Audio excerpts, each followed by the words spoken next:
Good morning, everyone. I would like to welcome you to Terasem's 10th annual workshop on geoethical nanotechnology. My name is Lori Rhodes. I'm the legal researcher for Terasem Movement, and I will be your conference convener and moderator today. Now, I'd like to begin each of these workshops with a list of tips and hints for attendees and speakers alike. So please allow me a few moments to go over these. They are on the screen behind me. Only the presenter will be advancing the slides on any presentation screen, so if you're an attendee, please resist playing with anything at the podium. Unless you are a presenter, please do not engage your speaker or voice chat during the workshop. A Q&A session will follow each presentation. Questions are limited to the text box found at the lower left toolbar marked Chat. If you click it, it will remain up during the workshop. The presenter will address only those questions appearing within the chat history box. I may offer some assistance to ensure, time permitting, that all questions are addressed by the presenters. If you are a presenter, make sure that your cell phones or other signal-emitting devices are either turned off or sufficiently away from your computer during the time your microphone is engaged. Failing to do so may interfere with your audio. Please keep in mind that these proceedings are being recorded. People will be walking in and out given the time availabilities that they have throughout the world. This event has been advertised in the social networks and via press release. Well, thank you, and I hope everyone has a wonderful workshop experience. I will now take us into the convening presentation. I will go through this convening presentation and then I will introduce our first speaker. Now, some of you may be wondering, what is geoethical nanotechnology?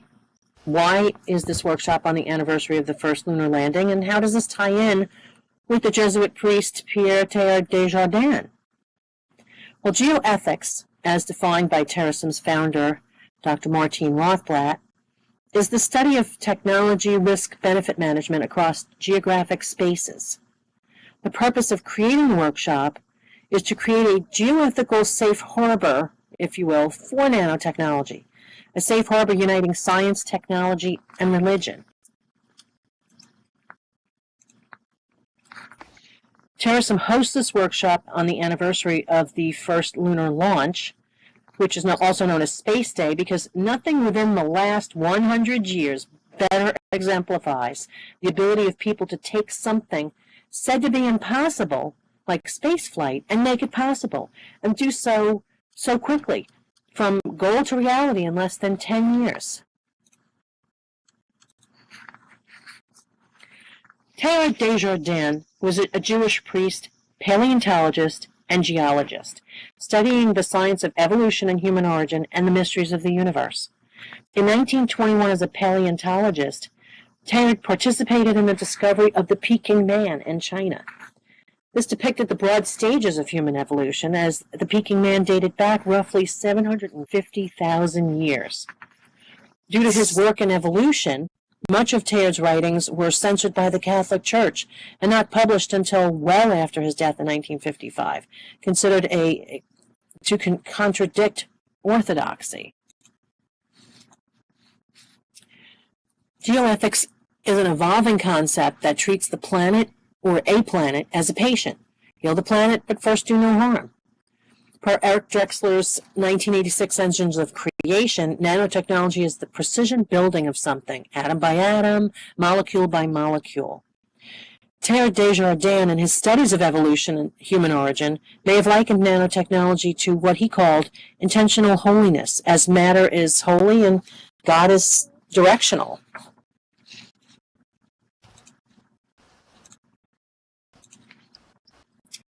The Terasem movement believes nanotechnology will be one of evolution's primary vectors for improving human lot and disseminating humanity universally.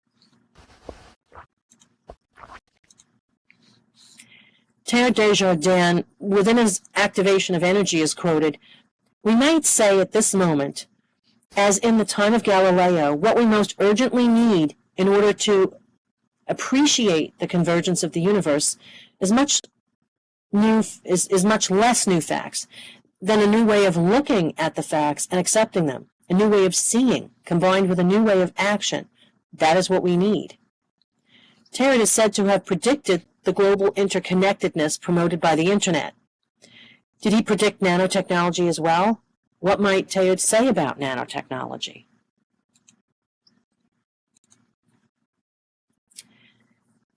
Geoethics is a key mission of Terasem, as diversity demands integration with nanotech. Unity requires an agreement amongst those who may be adversely affected by the risks, and joyful and continued existence requires that the ratio of benefit to adverse uses of technology be maximized. Thank you.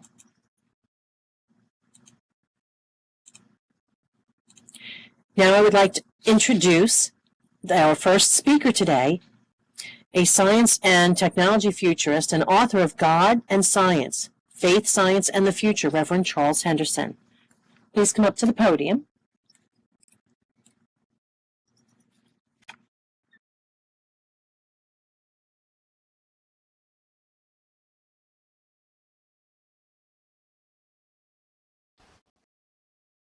Shall we begin? Yes, you have the floor. Okay, great. Thank you, Lori. I hope everyone can hear me okay. Yes. Okay, if we were in real life, I would, with this number of people, form a circle and we'd all sit around and we would discuss together in a group. But since it's going to be documented for later distribution on other formats, I'm going to stick to the lecture concept, leaving time for questions, perhaps pausing in the middle to get some, and also at the end. So I'm glad to be here and look forward to chatting with you all after I have put out some ideas about Teilhard de Chardin. Now, before approaching the topic of how Teilhard de Chardin might have felt, and we can only speculate about that, might have felt about geoethical nanotechnology, I think it might be helpful to give a brief overview of his place in the intellectual life of the 20th century, as well as his central contribution, namely his effort to show that science and religion were both indispensable to human thriving, and by extension that technology in service to both is critical. As a matter of fact, Teilhard stands tall among the very few leaders of thought in the 20th century to integrate scientific research with religious vocation. At an early point in his career, this paleontologist and Jesuit priest made it his personal mission to reconstruct the most basic Christian doctrines from the perspectives of science, and at the same time to reconstruct science from the perspective of faith. He would do this by overthrowing all the barriers that had been erected between science and religion in the prior 100 years, and mainly in reaction to Charles Darwin. He would take the lessons learned from the study of nature as the foundation on which to reconstruct Christian theology. He would single-handedly remake all the dogmas of his own Catholic Church, and he would at the same time remake the world of modern science on the model suggested by his personal experience of God. Now, this is a breathtaking project when you think about it. Perhaps not surprisingly, given the magnitude of what he was trying to accomplish, Teilhard was seen by the Vatican as a major threat. Rome insisted that his religious writings should not be published. He was forbidden to teach or even to speak publicly on religious topics. He was banished from his native country. Yet his ideas were disseminated informally and sometimes secretly by his friends and colleagues within the church. He became a hero and a role model for an entire generation of young priests and theologians. Arguably, he set the stage for the renewal movements which finally came to flower in Vatican II. Indeed, the shock waves which he set in motion are still shaking our culture and influencing our thought 6 decades after his death in 1955. Yet even as his thought and writing was shaking up the world of religion, it was also reverberating through the realm of science. In effect, Teilhard was suggesting nothing less than a program for the reconstruction of science itself. He put forward a systematic critique of traditional science, which was just as radical and just as provocative as his criticism of traditional religion. He provoked equally extreme reactions in the scientific community. A small number of world-class scientists have taken his ideas seriously enough to construct their own work around Teilhard's model, but the majority have reacted as defensively as the Vatican theologians. Case in point, if the very premise of Teilhard's work and thought is evolution, it is not surprising that the leading public advocate of Darwinism, Stephen Jay Gould, has gone to work trying to destroy Teilhard. Writing vehemently and dogmatically, like the guardian of established religion, Gould asserts that Teilhard's entire enterprise is illegitimate. Teilhard's essential insights are incompatible with science, Gould argues. In addition to that, Gould has made it his personal mission to expose Teilhard as being guilty of the most outrageous scientific fraud of modern times. Stepping back a pace. Early in Teilhard's career as a student of theology, a chance meeting with the lawyer and amateur archaeologist Charles Dawson led to an association which was later to prove both formative and fateful for Teilhard. At the time, though, Teilhard's association with Dawson contributed immensely to his progress as a scientist and within the scientific community. Dawson introduced him to the prominent Arthur Smith Woodward, keeper of paleontology at the British Museum. Smith Woodward opened doors to the scientific establishment that would otherwise have been closed to a young Jesuit seminarian. In fact, Dawson and Smith Woodward were to become collaborators in one of the great events of paleontology, the quote-unquote discovery of the famous Piltdown Man, which they presented as an important missing link in the evolution of the human species. Teilhard participated with the two Englishmen in their excavations at Piltdown, and in the process, his own standing as a promising young paleontologist was established in scientific circles far beyond the precincts of his own Catholic Church. When Teilhard left England to begin his doctoral work, he was to become a student and eventually a colleague of Marcellin Breuil, the greatest physical anthropologist in France at the time. Thus were the foundations laid for Teilhard's long and successful career as a paleontologist.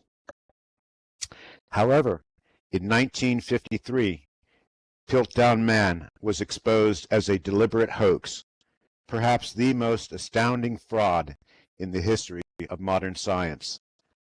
Until recently, Dawson was believed to have acted alone in this, but in August of 1980, a quarter century after Teilhard's death, Stephen Jay Gould put forward his own view that Teilhard was a co-conspirator in the fraud.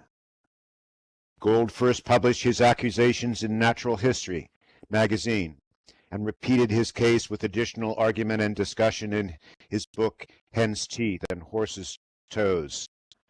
Though his quote-unquote evidence is entirely circumstantial, Gould's accusations are tightly reasoned, as are the arguments of Teilhard's defenders, who have written and published their own views in reply. The briefs for and against Teilhard are way too complex to review here. Suffice it to say that the reconstruction of events that originally took place in the years between 1908 and 1914 is difficult in itself, to draw firm conclusions based on circumstantial evidence in letters and remembrances written over a century ago is impossible. But, partly as a result of these defensive and dogmatic reactions to Teilhard, his importance today is underestimated in both the religious and scientific establishments. While many of his ideas have worked their way anonymously into currency and have been widely accepted, still Teilhard's innovative thinking has been taken seriously only by a minority of thinkers who see science and religion entering into a new era of cross-fertilization and creativity, as I, for example, also believe. For the vast majority, however, Teilhard's thought seems marginal at best, and his insights are not studied in the depth they deserve. This is partially explained by the active suppression of his ideas within the Church and the suspicion of his ideas within science. Teilhard's obscurity is also to be explained, however, by his own style of writing and his tendency to wander into the realm of speculation. His fertile imagination led him into a fantasy world foreign to science and theologians alike.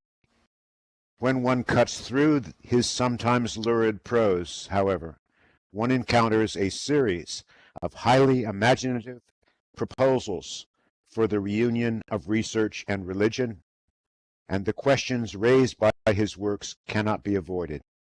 Anyone interested in extending the search for truth beyond the traditional boundaries between science and religion must wrestle with his basic insights. Step back in time just a few decades before this denouement of his career. It was at the height of his career in paleontology, while he was studying bones and fossils in northern China way back in 1927, that Teilhard wrote what he called, quote, a little book of piety, designed to convey both the sincerity of his work in science and the orthodoxy of his faith to his superiors in Rome, who were beginning to have their doubts. In this book, Teilhard speaks of, quote, the divine milieu, and by its very title suggests his theme, the whole material world as the setting for a profound mystical vision of God. It is the world itself, as it is seen through the eyes of science, that the workings of God are most obvious. Teilhard's writing is graphic and unrestrained.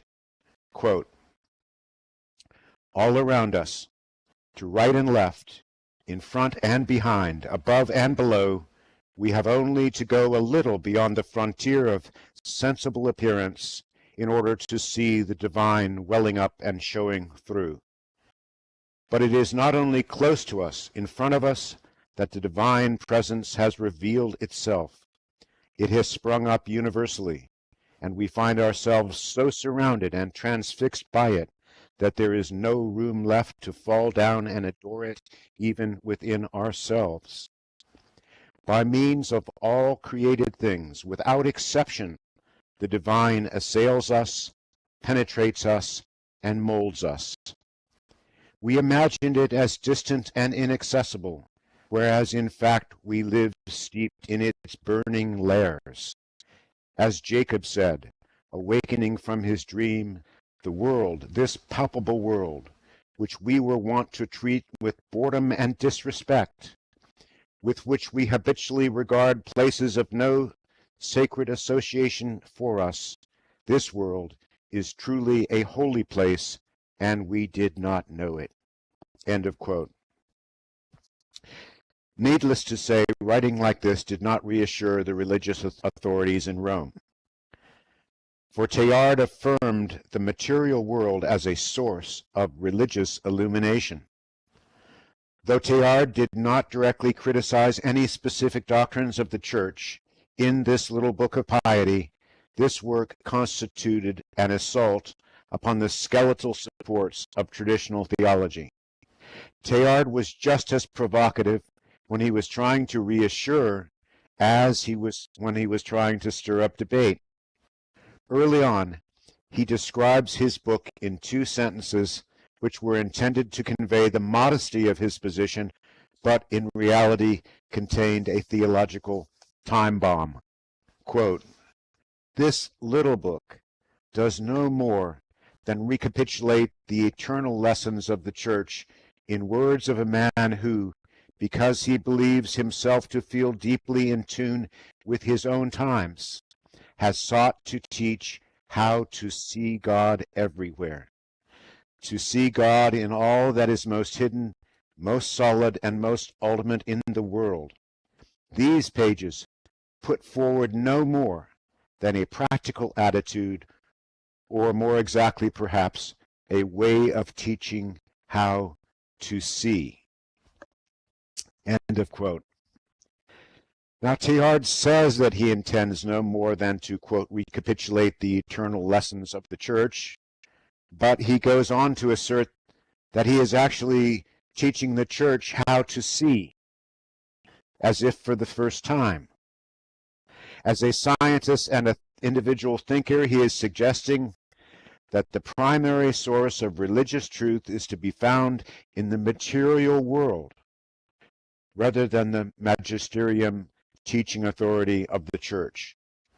In a real sense, it shall be science which shows theologians how to see. It shall be the personal experience of a single priest, working on his own, way off in distant China, which will indicate to the highest ecclesiastical authorities what is essential to Catholic teaching, and by implication, what is not essential.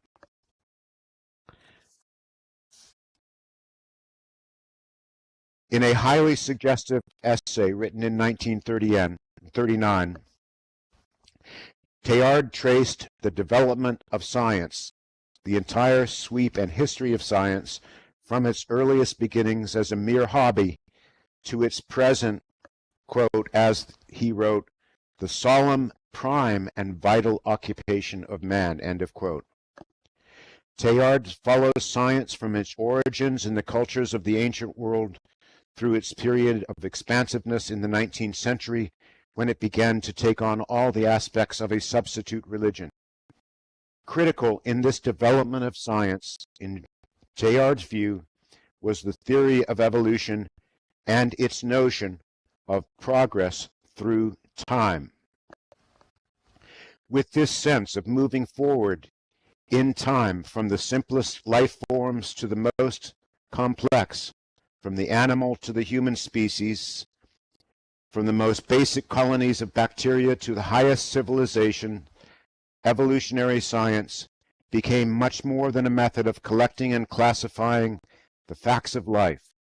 Increasingly, science was seen as a specific means by which humanity would move forward into the future. Teilhard wrote, "Henceforth, science recognized itself as a means of extending and completing in man a world still incompletely formed. It assumed the shape of grandeur and a sacred duty. It became charged with futurity. In the great body, already coming to birth, of a humanity grouped by the act of discovery, a soul was at last released, a mysticism of discovery." Now, to be sure, in the 19th century, science enjoyed such success at explaining so many of the mysteries of life that it appeared to many that as if all the mysteries would one day be explained away. In physics, one could penetrate to the heart of matter and develop a clear understanding of that fundamental building block, the atom. In biology, the evolution of life forms could ultimately be explained through competition of the various species across the expanse of time. By the same token, intelligence could be understood as a function of the circuity in the brain, and the consciousness could be reduced to a complex series of chemical reactions, etc., etc. In other words, argues Teilhard, the mysticism of discovery was fast deteriorating into a mere worship of matter. The religious corollary of this trend was, of course, in the 1960s, the death of God theories. For if all the important processes of life could be understood through the tools of analysis just recently developed by science, what further need remained for faith in God, or even mystery itself? In Teilhard's view, the situation changed dramatically, however, in the middle of the 20th century. In physics, atoms of cells were broken up and broken down into innumerable subparticles infinitely more mysterious than the alchemists ever imagined. Similarly, in biology, chemistry, and sociology, the important phenomena could not be reduced to the simple mechanisms that were once thought to lie at the heart of all things. Far from continuing to explain away the remaining mysteries, science had exposed still deeper mysteries at the very heart of matter itself. At a more mundane level, science did not prove to be the unmitigated blessing it was once believed to be. As we know, Teilhard lived long enough to witness the explosion of the world's first atomic weapons, and with these weapons the fatal blow was delivered against the 19th century naive view of human progress. If the science of Darwin, Marx, and Freud seemed to make certain the death of God, the nuclear arms race secured the death of science as a substitute religion. In reaction against a naive anthropomorphic religion, science, in its century of triumph, had turned increasingly against any theory which cast nature into a human mold. Paradoxically, in the late 20th century, scientists recognized that there is no line of demarcation that can be drawn between the observer and the observed. The scientist, like the theologian, cannot take a completely, quote, objective position as if he were standing separate and apart from the phenomenon being studied. One inevitably sees the world through human eyes and conceives of it in human images. Even when one makes every effort to avoid doing so, one still tends to make the world into a mirror. A majority of scientists have dealt with this situation, as does Stephen Jay Gould, for example, by opting for militant skepticism. Not only has God been shut out of science, but also any attempt to see in nature evidence of a final plan, purpose, or design is rejected out of hand. The very notion of progress itself has been subjected to withering criticism. Teilhard even dealt with this problem. As he put it, quote, asked whether life is, quote, going anywhere, 9 biologists out of 10 will tell you, no, it is not. They will say so passionately. They will say it is abundantly clear to every eye that organic matter is in a state of continual metamorphosis, and even that this metamorphosis brings it with time toward more and more improbable forms. But what scale can we find to assess the absolute or even the relative value of these fragile constructions? By what right, for instance, can we say that a mammal, even in the case of man, is more advanced, more perfect than a bee or a rose? We can no longer find any scientific grounds for preferring one of these laborious products of nature to another. They are different solutions, but each equivalent to the next. One spoke on the wheel as good as any other spoke. No one of the lines appears to lead anywhere in particular. End of quote. But continuing with Teilhard's view, science in its development, and even, as I shall show, mankind in its march, is marking time at this moment because men's minds are reluctant to recognize that evolution has a precise orientation and a privileged axis. Weakened by this fundamental doubt, the forces of research are scattered and there is no determination to build the earth. Still, he writes, I believe I can see a direction and a line of progress for life, a line and a direction which are in fact so well marked that I am convinced their reality will be universally admitted by the science of tomorrow. End of quote. So as we can see, in the face of the withering destruction of the very notion of progress that is still popular within science today, Teilhard asserted that nature is moving erratically and haltingly perhaps, but nonetheless moving towards higher and higher forms of consciousness. This movement is most apparent in the evolution of the human species. It is humanity in particular, which has a clear concept of nature and of nature's inner workings. Teilhard quotes Julian Huxley approvingly when he said, "Humanity is nothing else than evolution becoming conscious of itself." End of quote. The specific insights that come into the foreground of awareness as one reflects upon the ascent of this species are both its uniqueness and its relatedness to the whole of the natural world. For Teilhard, the most sublime product of evolution is, of course, the human person, the individual uniquely aware of itself as a person, yet also aware of its interdependence within the whole. Teilhard would agree with Stephen Jay Gould up to a point. One cannot talk scientifically about the superiority of the human race. One cannot separate the creation of humanity from the creation of other life forms, as many creations attempt to do.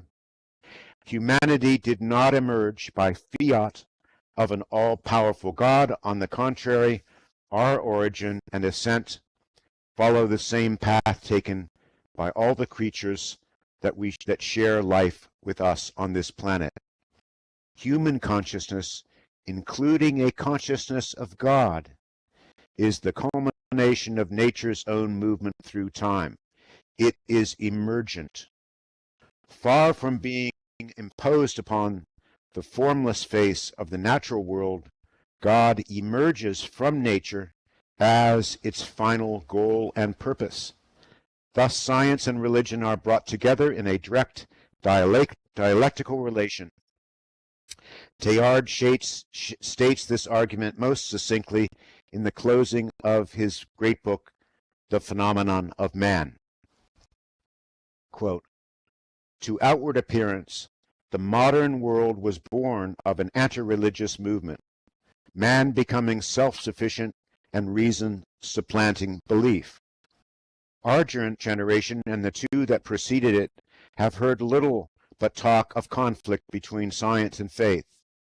Indeed, it seemed at one moment as a foregone conclusion that the former was destined to take the place of the latter. After the close of 2 centuries of passionate struggles, neither science nor faith has succeeded in discrediting its adversary. On the contrary, it becomes obvious that neither can develop normally without the other, and the reason is simple: the same life animates both.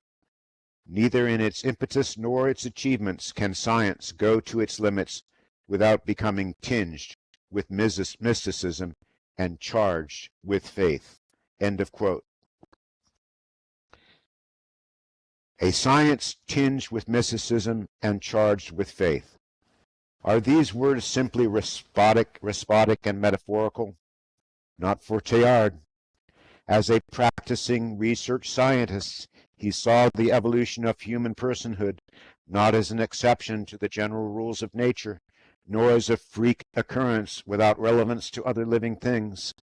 He saw the phenomenon of man as an arrow pointing to the final goal and purpose of the universe itself. Could we get my 2 slides up here now of the graphics. Okay, there's one.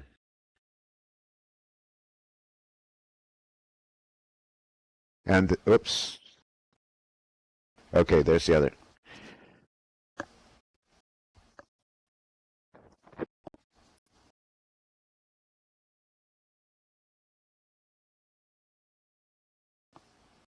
Growing from the same soil that has given rise to all the other phenomena of life, human consciousness and human personality appear to stand at the very top of the tree of life in Teilhard's view. If one were to project the forward edge of evolution into the future, especially as it falls increasingly under human direction and control, then it makes increasing sense to talk of a higher consciousness as being the inherent end and purpose of evolution. Such notions would drive Stephen Jay Gould totally up the wall. If evolution itself points toward a form of consciousness which has personality, perhaps God should be seen as the goal toward which this universe is moving. Hence, the deep affinity which Teilhard felt between science and religion. Quote, "There is less difference than people think between research and adoration. Religion and science are the two conjugated faces or phases of one and the same act of complete knowledge." End of quote. Teilhard illustrates these concepts in his image of the cone that is reproduced in front of you. When human beings turn their powers of analysis upon the diversity and multiplicity of life at the base of the cone, this is pure science. However, when humanity turns its powers of synthesis toward the summit, toward the totality and the future, at the pinnacle of the cone, that is theology. Yet science finds its fulfillment only as it turns from investigation and analysis towards synthesis. That is to say, seeing the totality of life and weighing its character, testing the relationship of the part to the whole. Likewise, those who engage in the search for God find their fulfillment only as they see God who is available in the material world. A faith which is cut loose from the world is likely to be illusory and unreal. Conversely, the faith that truly counts is one that takes science as a fellow traveler in its search for the holy. In the past, Teilhard argues, theologians tended to see God as a supreme being, standing over and apart from the material world. In his view, God dwelt upon the high and remote plane of pure spirit, and therefore the way of salvation was to be lifted above the contradictions of the material realm into a higher spiritual plateau. Teilhard writes, quote, "Since Aristotle, there have been almost continual attempts to construct models of God on the lines of the outside prime mover. The high and all-powerful God of traditional theology can influence the world only by intervening in its natural processes and contradicting its natural laws. In fact, many theologians delineate a crystal-clear line of demarcation between the natural and the supernatural. The chief signs of God's action in the world are taken to be those otherwise inexplicable events, apparently contradicting all reasonable explanation." Obviously, this concept of God is still very much with us. In popular conception, the most sure and certain sign of God's presence is to be found in those startling and unusual coincidences and occurrences that seem to defy all human understanding. A cancer victim suddenly goes into remission, despite clear indication from medical authorities that death is imminent.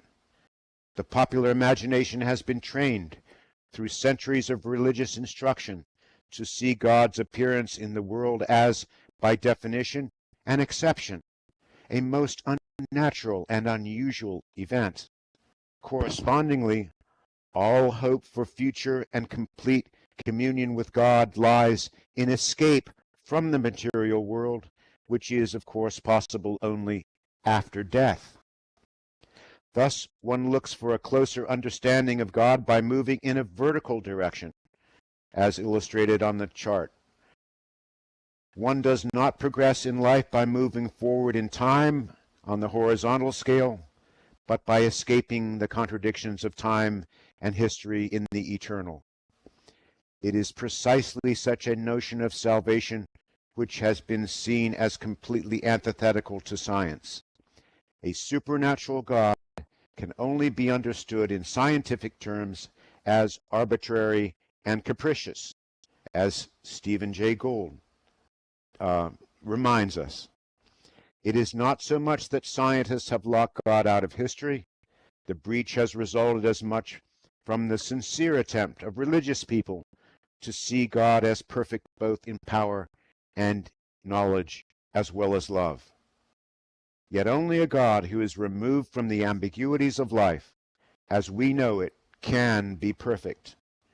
As Stephen Jay Gould rightly insists, such a perfect God could not have created an imperfect world, for such an act of creation would have been completely out of character. In the meantime, as theologians tended to define God more and more in terms of the supernatural, science has taken its stand in the material world and in nature. In the years since Darwin, scientists have seen human life evolving in a linear march through time on the horizontal scale. As the theologians defended God by building walls around the domain of the spirit, so science dug its trenches in the world of matter. Marx's dialectical materialism and his atheism are together the logical consequences of supernaturalism in religion. Scientific atheism is in fact the inevitable consequences of a theology which insists that the knowledge of God must defy human understanding. When theologians insist that knowledge of God can only come through a miraculous act of divine revelation, rather than being discovered by reason, or that sinful humanity has no hope of salvation except by fiat of an all-powerful God, then the dialogue between science and religion is interrupted prematurely. Moreover, religion has no role to play in a world which is committed finally and forever to science. That, Teilhard argues, is the greatest theological tragedy of the modern age, and it is still playing itself out in our time in the 21st century.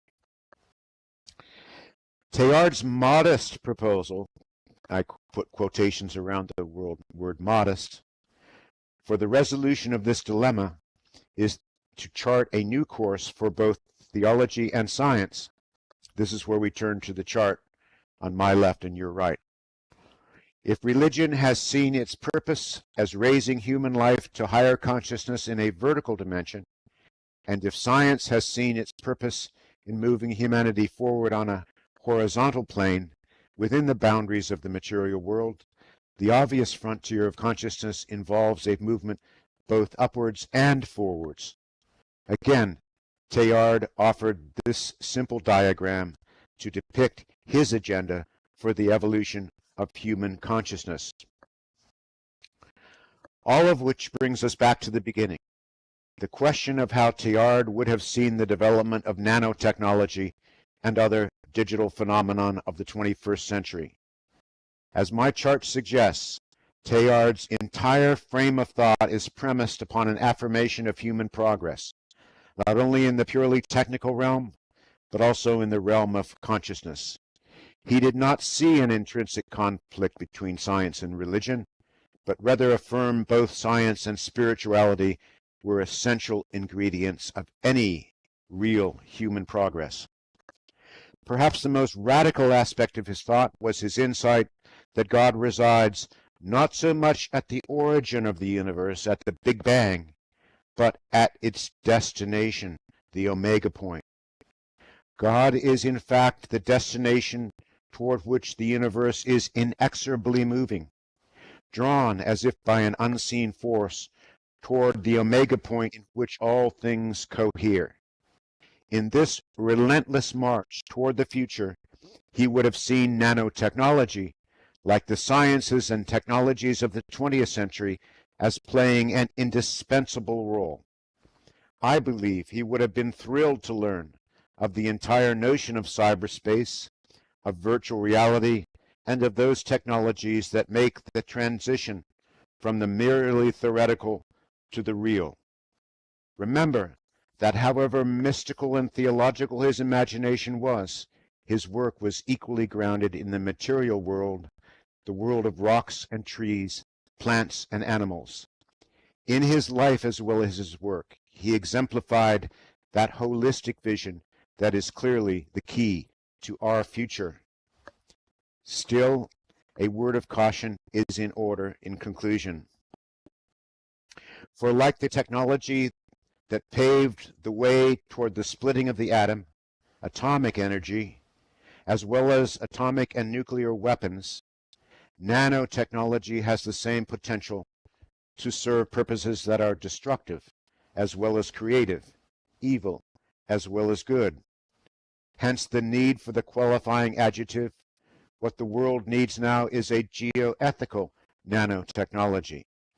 Technology that is guided both in its development as well as its application by a sense of the sacred world and a commitment to human thriving in the deepest possible sense.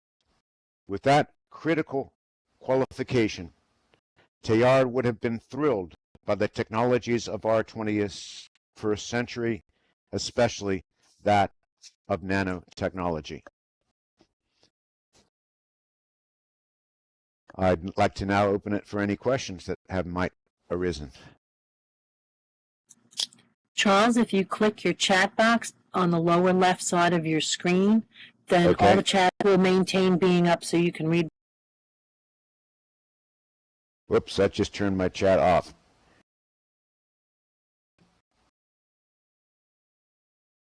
Checking. Okay, it's on our chat box on the lower left of the screen.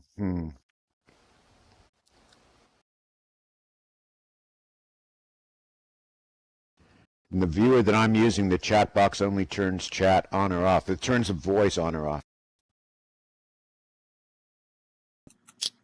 Do you see the question in the chat box? The box that says chat on it only turns my voice on and off. I'm on the old Second Life. I'm on the Second Life viewer. Okay, what I'll do then is I will read any questions to you that come through the chat box. First question. As a member of the clergy, when were you first drawn to or inspired by Teilhard de Chardin and his work? Way back when I was in college as an undergraduate, because I was equally drawn in by the study of physics as well as the study of religion. And that was way back in the 1960s. And Teilhard, of course, had died just recently, but his works were out there, and I happened to read them, and I saw that here was a person who could connect both my interest in science and my interest in theology. So I didn't have to choose one or the other. I could continue to pursue both.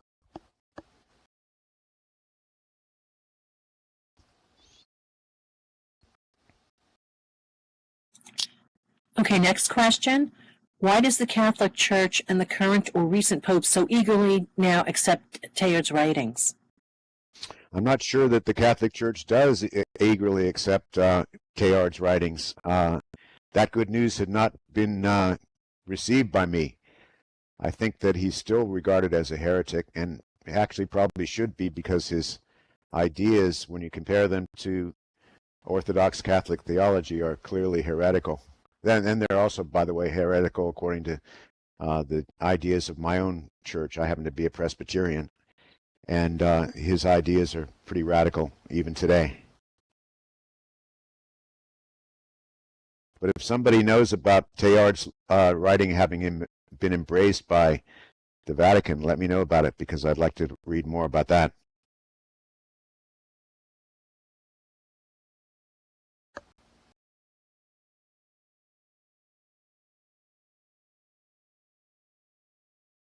I think the basic problem is that Teilhard saw the material world as the primary source of revelation, whereas in most of traditional theology, both Catholic and Protestant, the world is regarded as fallen, and one receives revelation by miraculous intervention of God into the natural world and a disruption of the natural process, like a voice coming out of heaven, certainly not from an object in nature and not from another human. Charles, if I could just interject here. Teilhard's writings were placed on the Index of Forbidden Books in 1962. And they were never really formally lifted, but more recently, Pope Francis used a bit of Teilhard in his new encyclical, and Benedict and John Paul II both referred to Teilhard through various writings, but no pope has really allowed Teilhard to come back fully into the church as a bona fide theologian or scholar or writer. So he's still lurking somewhere on the margins with regard to the Catholic Church. Right. His influence is profound, even upon people who do not recognize where the influence came from. Right. Okay, Charles, Michael Denon asks, the picture of evolution moving toward God, do you also see a God at the beginning as well? Oh, yes, I do see God at the beginning. I think Teilhard did. But very few people, I think the vast majority of people, certainly in popular cultures, have somehow connected the notion of the Big Bang and the Christian theological notion of creation, and they have connected them in time, and things are sequential, moving from, quote, God's creation toward a future which is unknown. They don't think of God as residing in the future and drawing us toward that omega point, which is our destination, so much as they think of God pushing us through time from the past. Shifting the metaphor to a God in the future alongside the God who is in the past, above and below, I think it adds to the richness of our conception of God in a great way. Not by replacing the notion of God at the origin, but by supplementing it with the notion of God at the end, the omega point. The alpha and the omega, equally important. Okay, next question, Charles. Stephen Jay Gould, as you stated, is a public advocate of Darwin. How much of his writings do you believe have had an ill effect on Teilhard's work or writings? I'm not really sure that those who love Teilhard would be seriously discouraged by Stephen Jay Gould, but it certainly stirred up a lot of thinking. Maybe it's good to have your work continue to inspire controversy even so long after you've died. I mean, Stephen Jay Gould sort of did his dissection of Teilhard in around 1980, I believe it was, when Teilhard died in 1955. I think the interesting thing is that even so long after his death, Teilhard was getting under the skin of somebody like Gould, so much so that he would spend so much energy trying to prove that he was a fraud and his theories were not only unfounded in science, but that he was one of the co-conspirators in that controversy of Piltdown Man. So one needs to do a sort of a Freudian analysis of Stephen Jay Gould, why he put so much energy into the debate against an opponent who wasn't alive to respond.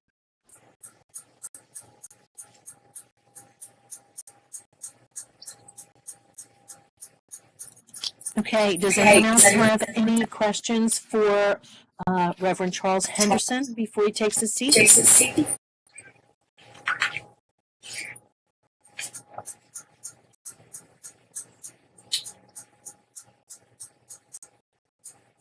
Okay, thanks you all for inviting me here, and it was a pleasure to talk about some of these ideas, and I look forward to the rest of your conference. Sister Elion, you must hit the speak button because your speaker is engaged. Oh, sorry about that. No problem, that's why I'm here. Okay, I would like to introduce Michael Denon, PhD, Professor of Physics and Astronomy from the University of California at Irvine, with his presentation entitled Emergent Phenomenon, the Geosphere, and the Fullness of Reality, an Intersection of Science and Faith.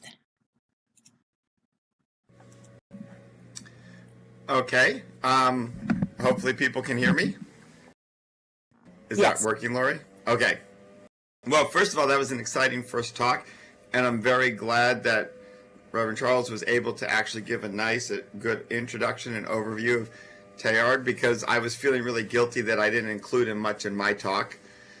I also shortened the title a little in going to the PowerPoint to just some of the key words, emergent phenomena and the fullness of reality. And I'm glad that the earlier talk referenced some of these ideas, particularly the idea of emergence, just to give you a little bit of background of where I'll be coming from and what I hope to talk about. Mostly what I'd like to do is try and raise some questions, hopefully have some good discussion maybe at the end, but bring in thoughts from physics. I am a professor of physics and astronomy. I've been at UC Irvine for 18 years now.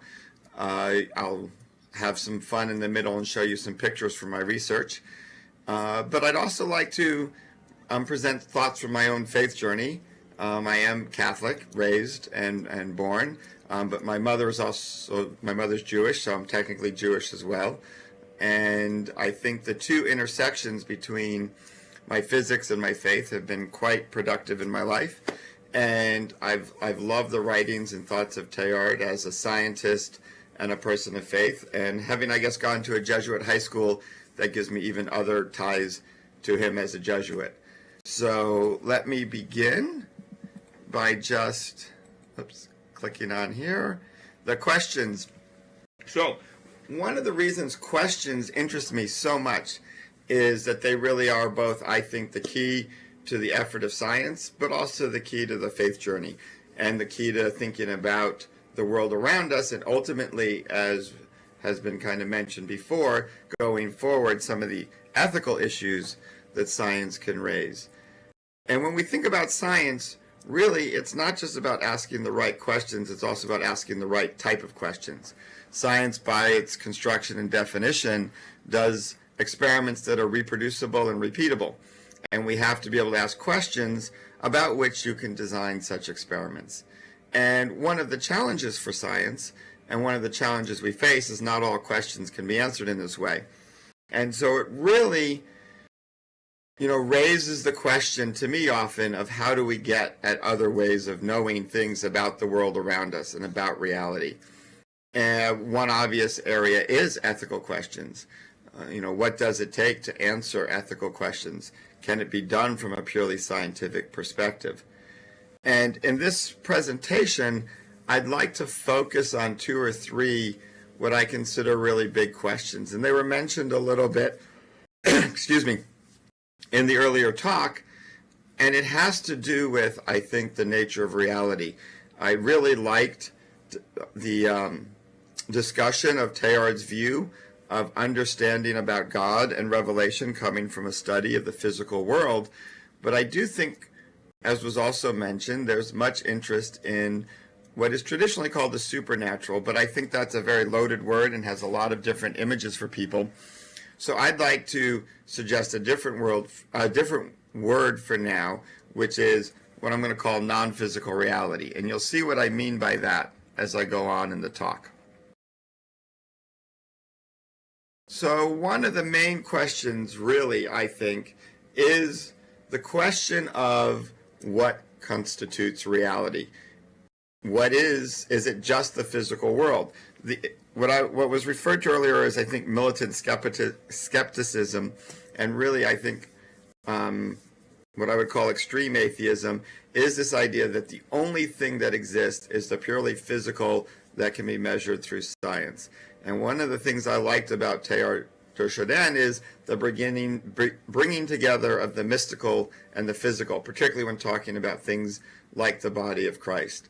But I would also like to propose, in my thinking about what are the interesting questions that underline our conversations and underline a lot of what is being discussed, is a deeper question that doesn't get a lot of press, which is the question of free will.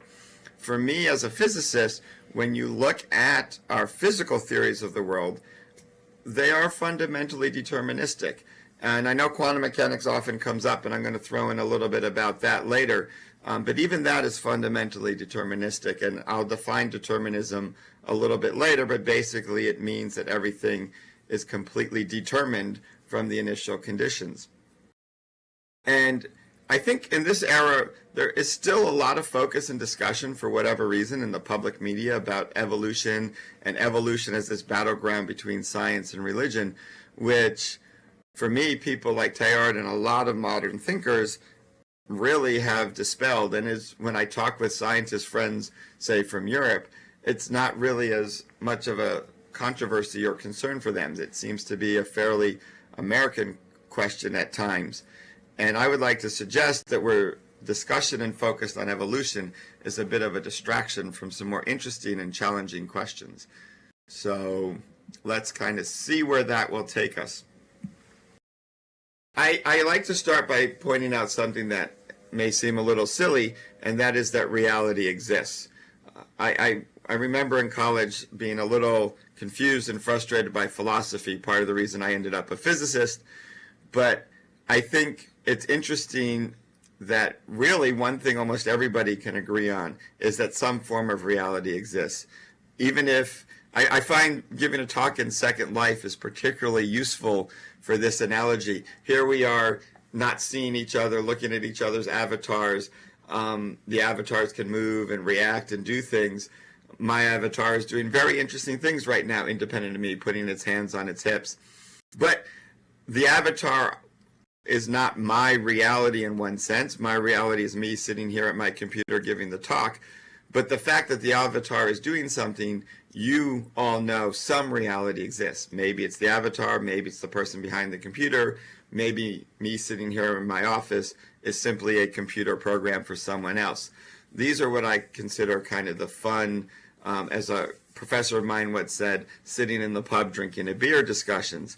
But at the end of the day, we do know reality exists, and I think from the scientific enterprise, we take physical reality quite seriously, and what I mean by that is the world that we can measure with our five senses. Every science experiment is an experiment and study using the senses or equipment we build to expand our senses and make more accurate measurements. But there really is this question of, is there a deeper, fuller, or more broader reality, something that goes beyond the physical reality? And I think science points to one that we have to take very seriously, and I will come back to that later on. For me, I think arguably the most fundamental question that doesn't get a lot of press is this question of free will, because we're going to come to this idea of emergence and emergent property, and consciousness is emergence as an emergent property of matter, which is something I think from a scientific point of view is relatively easy to understand. But it's not clear to me that free will is also something one can understand purely from emergence from the physical world. And it is yet something that we take as well established. Basically, everything we do in society, from making people responsible for their actions in our own lives, we have this perception and assumption of choice. We also know our choice is limited. There's not absolutely anything that we can do. We can't suddenly try to fly. We can in Second Life, but we can't in the real, what we call the real world. There's also obviously things that are set based on our past and our trajectory, but not everything is set, we believe. We believe we can make choices and change our future. And why I view this as a very interesting question, going back to Teilhard and some of his thoughts, is what is our real role in evolution? If the world is totally and completely deterministic, then what we're doing now is just the result of the laws of physics and the random motion of molecules. We have no control over it, and therefore we also have no control over evolution. But there is a very real sense that once you have consciousness with free will, and that is the key point we have to keep in mind, without actual choice, then we do not actually influence our own evolution. It's central to that enterprise. And that's why I consider this issue of free will such an important question. So I do want to do a quick physics aside because it is an area I study and focus on, and that is emergence. And I like to always give an example when I talk about emergence. It's a common word to use. It's often used in regard to things like the emergence of consciousness. But I like to take a step back and ask an interesting question about shaving cream, or what we like to call foam, which is gas bubbles with liquid walls. The question is it a solid or is it a liquid? Most people are familiar with shaving cream. Hopefully you've seen it and used it. And the idea of this question of it being a solid or a liquid ultimately comes down to your perspective and the scale at which you look at the behavior. So if I look at the molecules in a foam, every single molecule in there is in what we call a fluid state. It's a gas or a liquid. The molecules are free to move. They can move around each other. The substances can flow. This is very clearly a liquid. But if I look at shaving cream at the macroscopic scale of the shaving cream in my hand, it is very clearly has the properties of a solid. It holds its shape. I can squeeze it into my hand and it'll hold its shape on its own. It's stiff. It has what we call an elastic modulus. It can vibrate. I can shake it and it will vibrate. Now, if I push it hard enough, it starts to behave like a liquid again. It flows. That's how I spread it on my face. But you have this substance that from the microscopic scale, from the smallest physics, is a fluid behaving like a solid. This means if I'm a strict reductionist, I would never be able to predict the solid-like behavior. If I'm a reductionist, I say I can understand everything from the scale of the molecules, but the molecules are all liquids, and the foam itself is a solid. This idea of emergence was expressed very well by a Nobel Prize-winning physicist Phil Anderson in an article called More is Different, where he talked about the idea that when you have these complex systems at these larger length scales, new physics will emerge. This idea is often also expressed in a famous statistical mechanics textbook by Landau and Lifshitz. And it's these new emergence of properties that is often what's connected with consciousness. I want to look at it in the context of free will as we go forward. Now, another example of emergence that's fun to look at because it has ties to evolution is pattern formation. Again, this is simply an excuse to show more of the type of research I do. But the idea here is, and this gets to something again that came up in the earlier talk, a lot of people, particularly, biologists and others you hear, when they talk about evolution, focus on the randomness, there's no purpose to it, which is more advanced or which is not more advanced. But a lot of these ideas, particularly the ideas of the randomness, come from what we call equilibrium physics, which is we think about entropy and we think about systems being unlikely, and we talk about the probabilities of stuff occurring. Now, pattern formation is an example of studying the behavior of systems that are non-equilibrium. They're driven by an energy source, and the macroscopic large-scale behavior leads to spatial organization where the microscopic behavior is random and not the relevant physics. So what do I mean by that? Well, let's just take some simple pictures. It literally is, pattern formation is what it sounds like. It's the formation of patterns. Right now I'm showing you a picture of a simulation which is should be on your right, my left, the very large, thick black and white lines. That's a simulation of chemical waves. The other picture is chemical waves, an image of chemical waves in your heart, and you can see the spatial structure of stripes and spirals. Moving forward, you can see a classic picture of stripes on a zebra and these hexagon-shaped tops of stone and devil's post pile. You can also go out to larger scales. And if you look closely at this picture, I don't know how well it shows up on these screens, you can see stripes in the clouds. Texas does not actually have an outline from space, but what you see there is where Texas would be drawn on to give you a sense of the size of those stripes. These are convection rolls in clouds in the atmosphere, so the gas in the atmosphere is actually making large cylindrical rolls, and as it rolls, it makes the shape of stripes. Now, the molecules in here are all moving randomly, and you would never expect those random motions to lead to these structures. Here you have the great spot on Jupiter, which is an organized structure, and then jumping backwards back down to the lab, these are pictures taken from researchers in labs I've collaborated with. What you're looking at here is fluids being heated from below. So you're looking at it from above. Imagine like a pizza box or a thin layer of fluid in a frying pan. You heat it uniformly from below. There is no imposition of the order. Nothing is done to make these stripes squares or hexagons. All you do is reach a critical temperature difference. And then the random motions of the molecules, again, end up being these organized roll convection structures that lead to stripes, squares, and hexagons. And if I was to think about this purely from the point of view of the molecules moving randomly, I would never predict these structures. These could not spontaneously arise from just random motions from heat, from thermal motions of particles vibrating and moving in the fluid. What is going on is the physics at the length scale of the entire system. When you heat the system as a whole, the fluid gets less dense and starts to rise. As it rises, it cools and starts to fall again. And the interaction of the rising and falling large chunks of fluid leads to the emergence of ordered structures. So you have a system being fed by energy that goes from a disordered to an ordered structure. And so we have an understanding, therefore, of how this order could arise in the system of the Earth from the source of energy, which in this case happens to be the sun. Now, the Earth is way more complicated a system than the fluid systems I'm showing here, but the very basic idea is the same. Energy input in drives you out of what we call equilibrium and leads to the formation of ordered structures.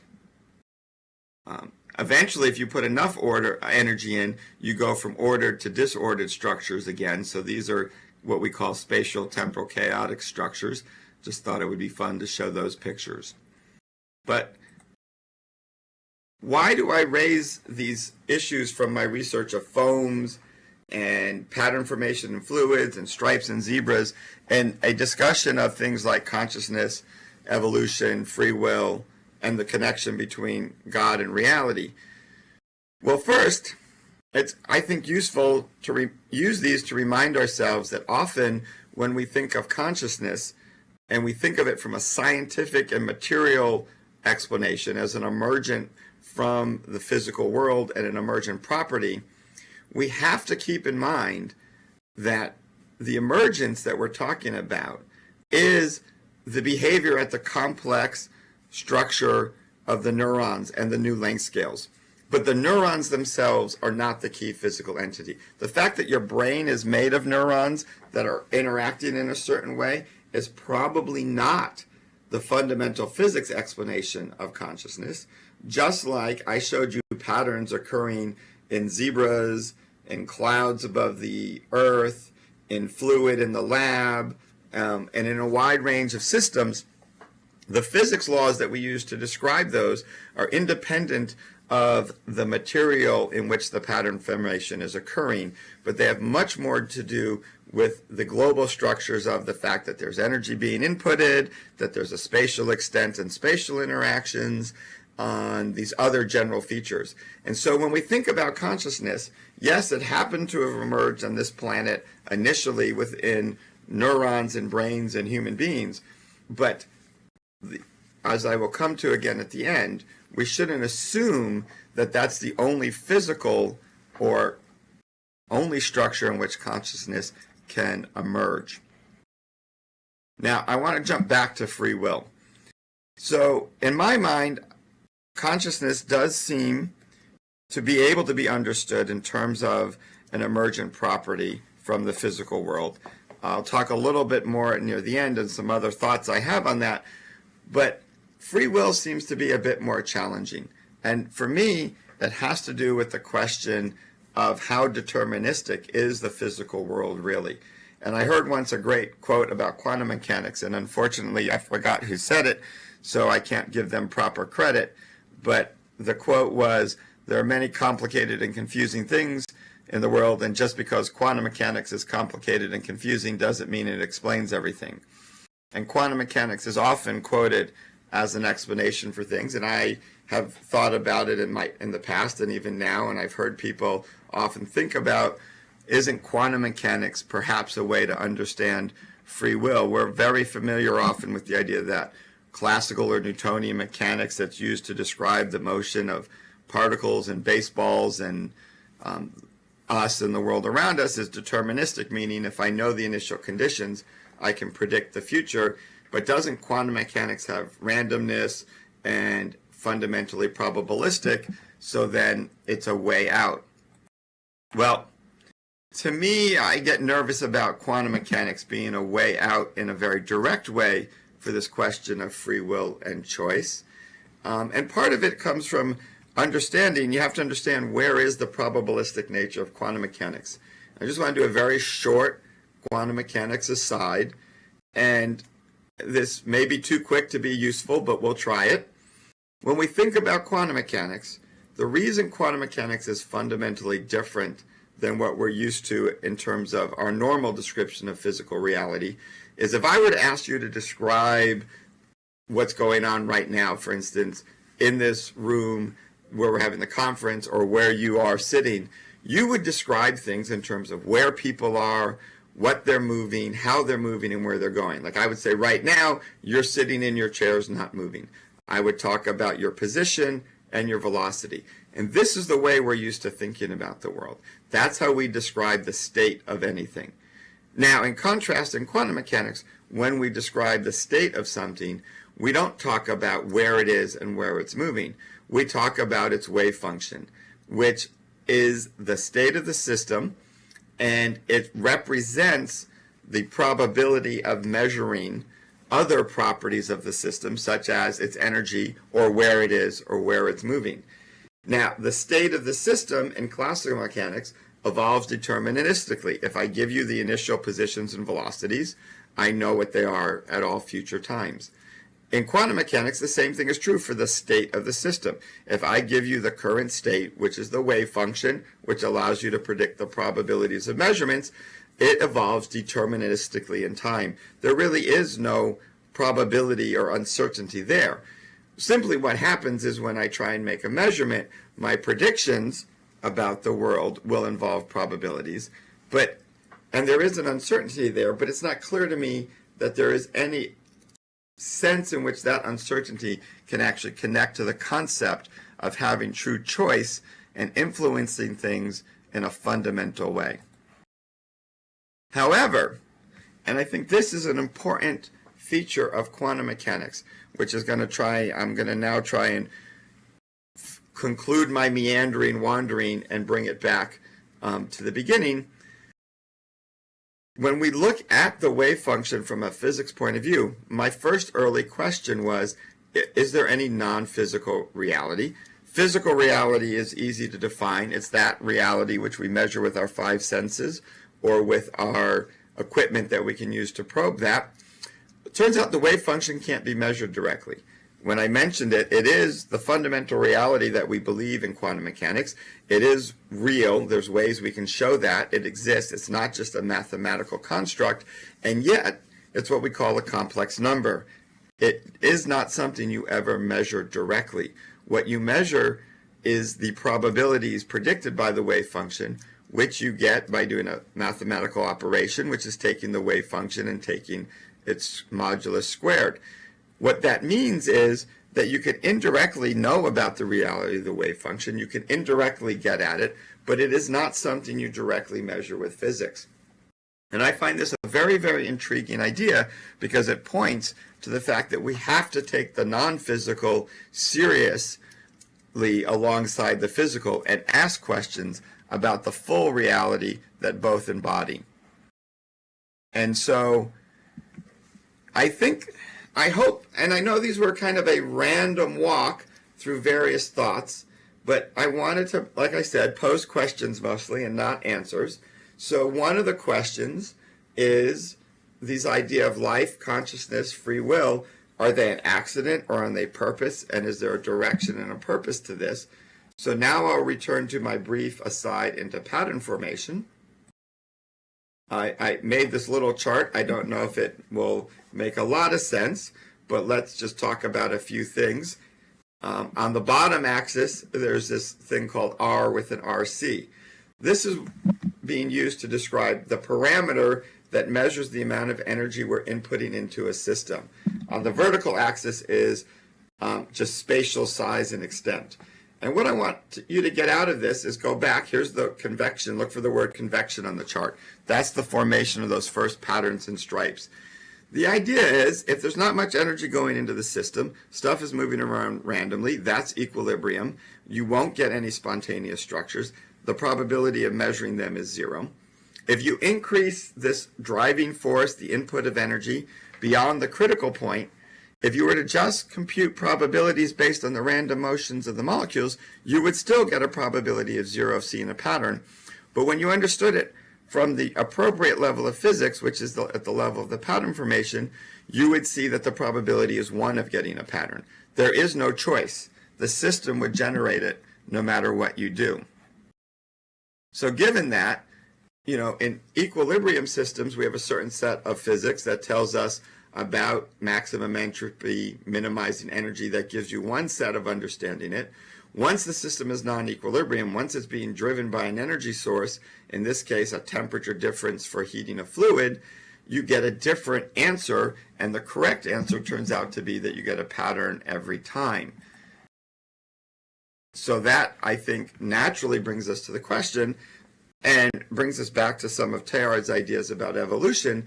In a world, in a universe where we're on a planet that's being driven by an input of energy from the sun, I would argue that if we reach the point where we can understand the physics correctly of the full complex system, we would see that instead of life being viewed as random chance, that we got lucky, and the same with consciousness, that the parameters, the relevant physical parameters from our planet, guarantee life and consciousness. So then the next question really for me is, moving forward at this point, as we know consciousness exists, I think that's something we all experience and can agree on. My question would be, what is the role in all of this of free will? Are we active agents going forward? Does consciousness come along with free will? I would answer yes. Is free will itself an emergent physical property, or is it something that points to another aspect of non-physical reality that we interact with? And to me, that's why free will is such a central question in all of this, because again, of this understanding that the laws of physics, even at these levels of, say, emergent behavior, are still fundamentally deterministic. Is there something else going on? And I just want to kind of end with an image that I've come to really like, which God as the fullness or as the ultimate reality, and go back briefly to bring in evolution a bit. I always feel, it was mentioned in the earlier talk, God at the beginning and the Big Bang versus moving towards God at the end. And I love that image, God both at the beginning and the end and all, throughout the whole thing. I think one of the reasons we're still debating and discussing evolution versus creationism is a poor image of creator and poor images and analogies for creation.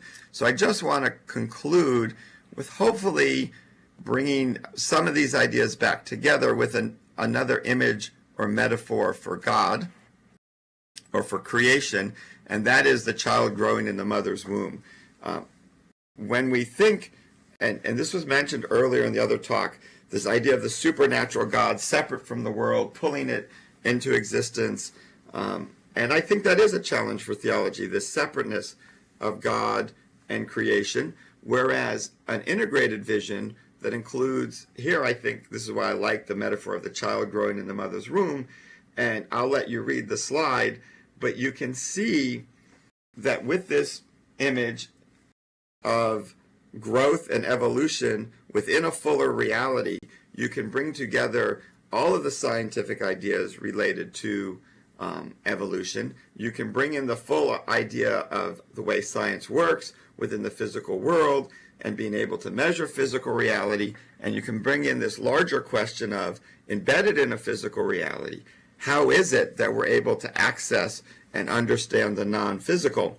And to me, that I would agree with Teilhard's statements and the statements made in the earlier talk that the physical world is where we get a large amount of our revelation and understanding about God, and is where we learn it. But I would suspect, because of the way I think about and have thought about recently free will, the way I think about the non-physical reality, there is a sense in which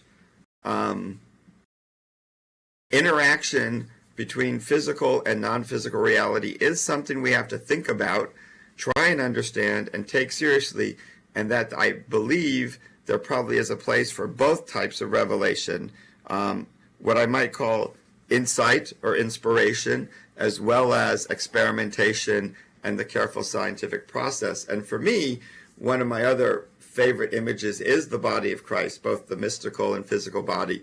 And I like to just kind of conclude with a thought, going back again through my random walk of questions and answers. If the complexity of a brain leads to consciousness, beings that can think, and the complexity of a brain leads to beings that love, it seems kind of interesting that the natural conclusion wouldn't be that the complexity that is the fullness of reality, with all its interactions and spatial structures and complexity, wouldn't lead to actually a consciousness and a fullness of reality that loves fully. So that's a very exciting image for me. It's a very exciting thought. And then to tie it back a little bit, again, to the theme of this and the geoethics of going forward, understanding our role in this and what we can and cannot influence is critical as we move forward with the challenging and interesting technologies that nanotechnology and digital technology represent. And I have to end with a shameless plug and final advertisement, that on October 1st, I will actually have a book that hopefully does more justice to these ideas and questions than the short time I had here. But I wanted to be short so that we had time for questions. So thank you very much for listening to this talk.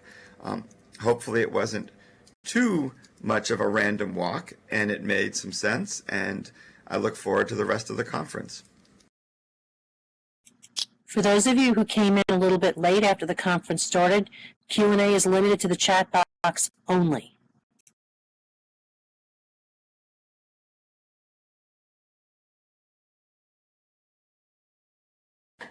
So I see Lori's question here. What from my Judeo-Christian upbringing most influenced your desire to become a physicist? It's interesting. What most influenced my desire to become a physicist was wanting to travel to outer space. But early on, and I still have memories of this, being very, very excited as I was learning about evolution as a kid and just understanding it, because as many kids who became scientists I was fascinated with dinosaurs, and thinking about, to me, how obvious it was that, for instance, the story of creation in the Bible was a story of increasing order and a story of evolution, and basically a mythical version. I didn't have the sophistication to think in terms of that word, but a mythical version of what we were learning through science. And I found that idea very exciting. And I think it's also just, from the Judeo-Christian point of view, that part of it is just the whole idea of salvation history, to me, is the idea of an evolutionary process. And so it just matches so well with the scientific endeavor.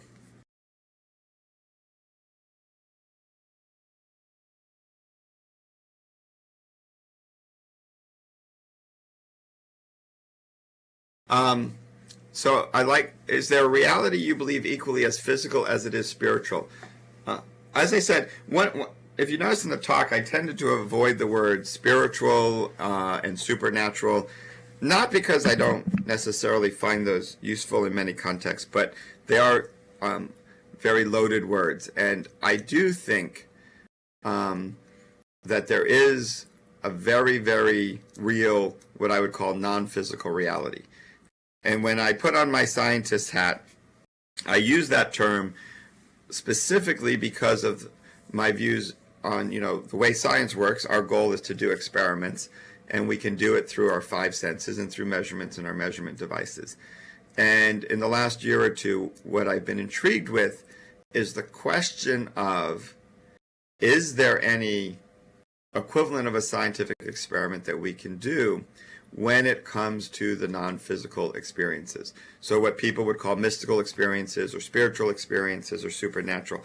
One of the challenges, I think, for that endeavor is, unfortunately, there are too many examples of what would be called spiritual or supernatural experiences that are either outright hoaxes on purpose or fake, and those get a lot of press. And so it gives that area a lot of negative press and negative news, which makes it a little harder, I think, at times to ask serious scientific questions about it.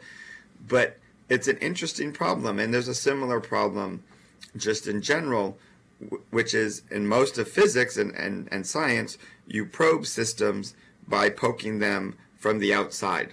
So when I talked about studying the foam, we poke it from outside the foam to see its behavior. If I was the size of a molecule stuck inside foam, I could only detect the molecular environment I was in, and I would conclude I'm in a fluid. Going back to, this is why I like to always bring up the example of foams in talks like this. If I want to probe the full nature of the foam and find out that it's different, I have to be outside of it. So if we really want to understand all the properties and the fullness of the physical reality we inhabit first, there's an interesting scientific challenge to that, in that we don't ever exist outside of reality to probe it and poke it. We have to do experiments from within. So we have to think carefully about what that means from a scientific point of view. And then we add this added dimension of the spiritual, the non-physical. I personally believe it's very real. I think that is where a lot of inspiration and human experience comes from, but I don't know exactly how one would carefully study it or convince others of its reality. As I mentioned, I think there are places now in science that point to other realities, and quantum mechanics and the wave function points to it, to my mind, in an interesting way. I hope that answered the question.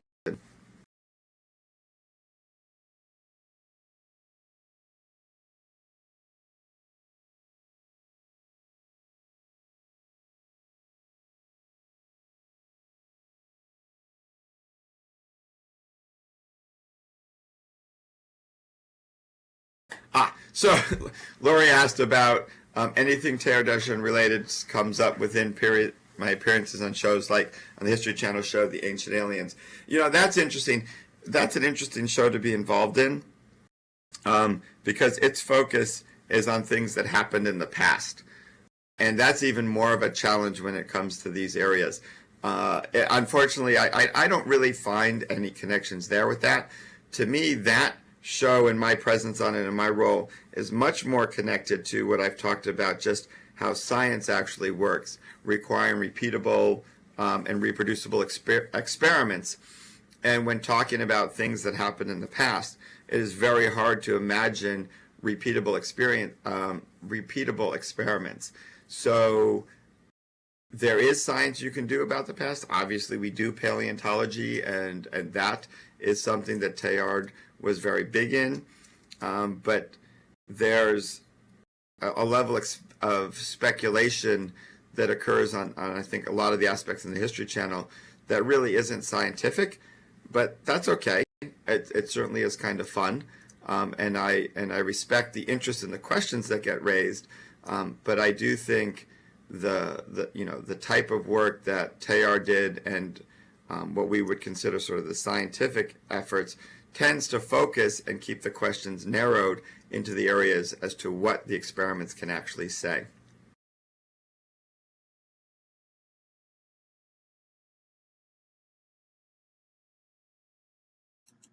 Does anyone else have a question for Michael Denon? If not, I did want to make a comment, Michael, that you said earlier you cannot predict a solid-like behavior, although you probably could have predicted that I solidly enjoyed your presentation. Well, thank you very much. Okay. It was a pleasure to be here. This was very exciting. I look forward to seeing these on the web. Thank you very much for that thought-provoking presentation indeed. I'll look at physics a little differently now, I think. Good.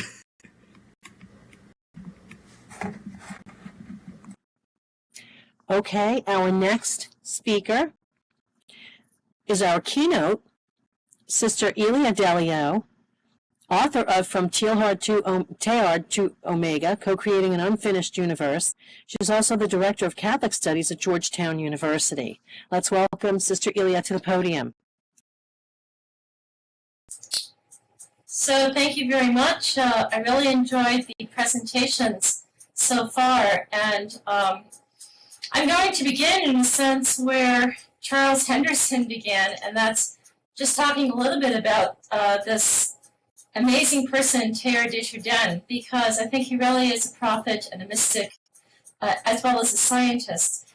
Just as a young boy, just to recap, he grew up in a very mountainous area in France, and was always keenly interested in the material things of life, especially in rocks and stones.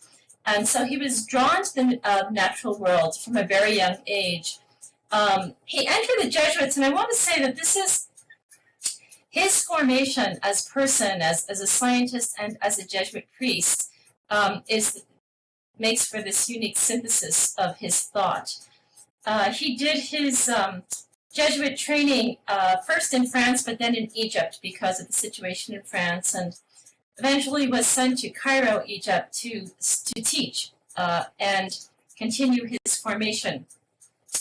He was, as Charles Henderson pointed out, he was very influenced by the French philosopher Henri Bergson, much more than Charles Darwin. So I do not see Teilhard as a Darwinian biologist, but he is more of a Bergsonian biologist philosopher.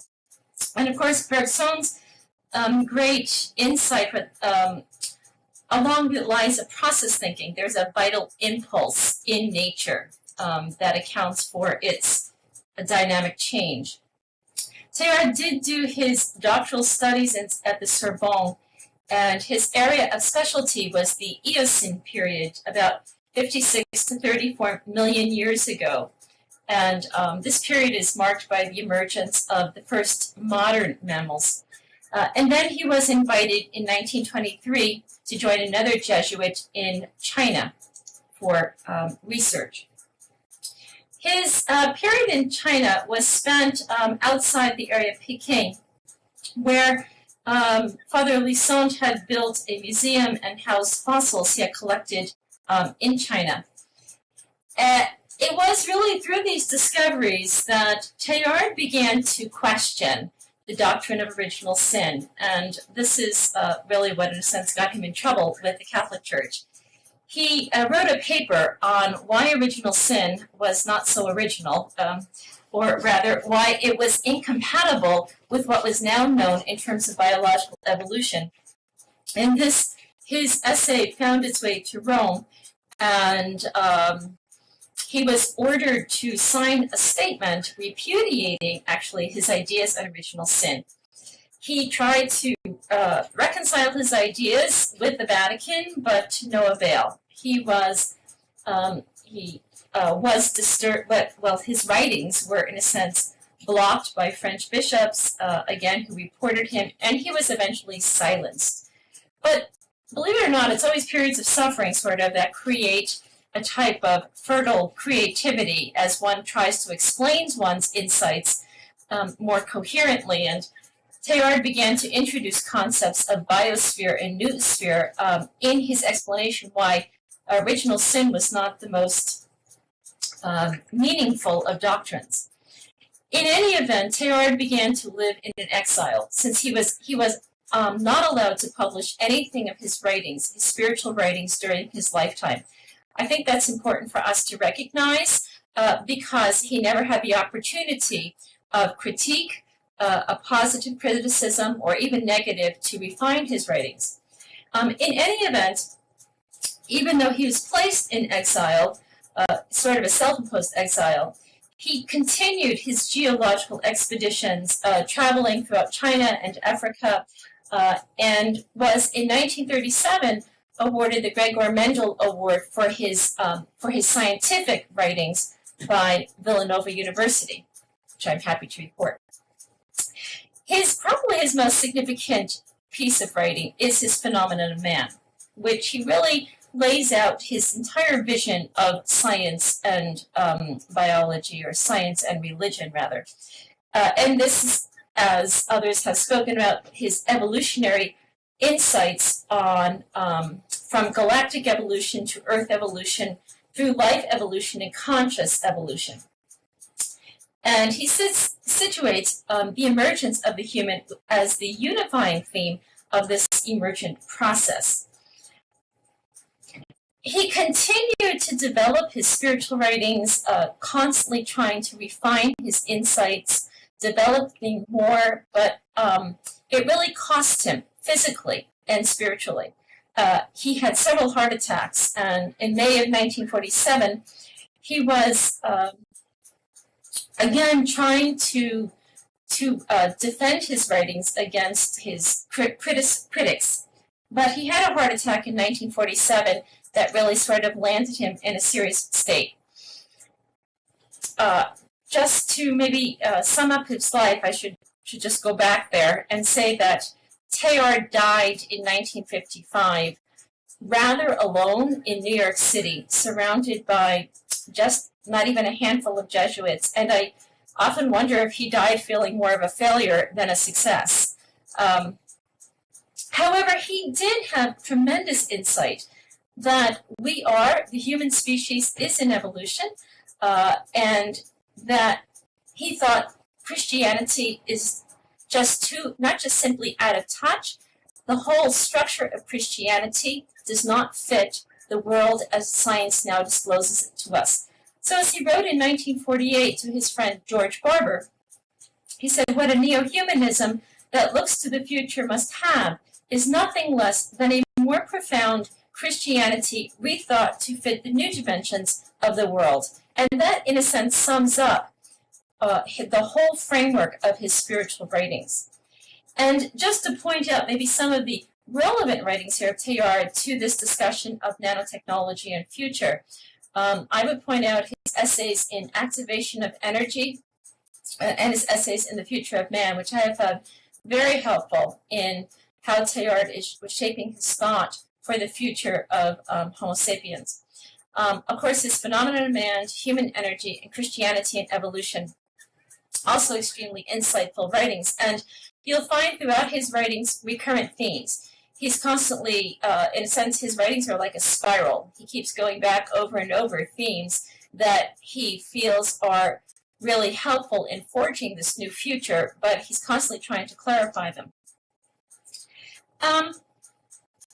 As we look at his scheme, and Charles Henderson pointed to this scheme in his conversation, in his presentation, and I really appreciated Michael Dennon's presentation as well, because there's a link here in what's being said. And maybe this little scheme sort of sums it up, at least from my perspective.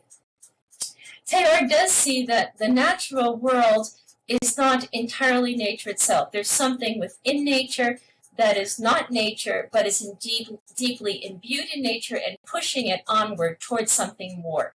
He called this principle originally Omega, first as a principle of centeredness. Now, Omega is a term from Revelation. In other words, God, says at one point, "I am the Alpha and the Omega." And in a sense, Teilhard is saying that, in a sense, the end, and here by end, we don't mean when we talk about finality for Teilhard, that means fullness. So the fullness of all things is potentially already within all things, because Omega is already in Alpha, or the beginning of this universe. He then will speak about this Omega as God Omega. And I forget, it might be Charles Henderson who pointed out that while we do live and move and have our being in God, God completely empties God's self into created reality. And that is the incarnational focus of Teilhard's thought. And it's really what we call a mystery, or what the medievalists would call a coincidence of opposites, that God is both Alpha and Omega, God is both fullness and emptiness. And this emptying of God into created reality is, of course, not just the basis of creation, but it's what we call incarnation. So these doctrines of creation and incarnation, Teilhard sees as the livingness of divinity in created reality, synthesizing this reality towards greater complexity and greater fullness. He will speak about this process as a type of cosmic, what he will call cosmic personalization. And here he is really referring to the fact that evolution is not a process where at some point, religion enters in and Jesus comes on the scene. Rather, from the whole beginning of this process, Teilhard sees that the Christ is part and parcel of evolution itself, because God Omega is at the heart of it. So he speaks of the process as Christogenesis, or cosmic personalization, or the birthing of the Christ. Now, interestingly, Teilhard did not see Christianity as normative of religion. In fact, he really saw that religion really is a type of energy, or has an animating power. It's not about institution. It's certainly not about juridical laws and norms. It's really about life energies moving towards the fullness of life in God. So he sees that Christianity fulfills an essential function in evolution. And he will, at several points in his writings, speak of Christianity as a religion of evolution, precisely because of its synthesizing nature. And maybe this scheme better points out that synthesizing tendency of Christianity. In other words, this Omega, present from the beginning, empowering it towards something that is more complex, more personal, and what he will call the rise of the Christic, or the Christification of the universe toward Omega, or toward the fullness.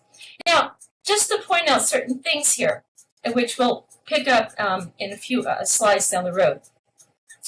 This cosmic personalization is a rise of consciousness, it is a rise of love, and it is a rise of wholeness. So he sees that there's something going on in creation, this kind of irreversible trend towards greater consciousness, wholeness, and fullness.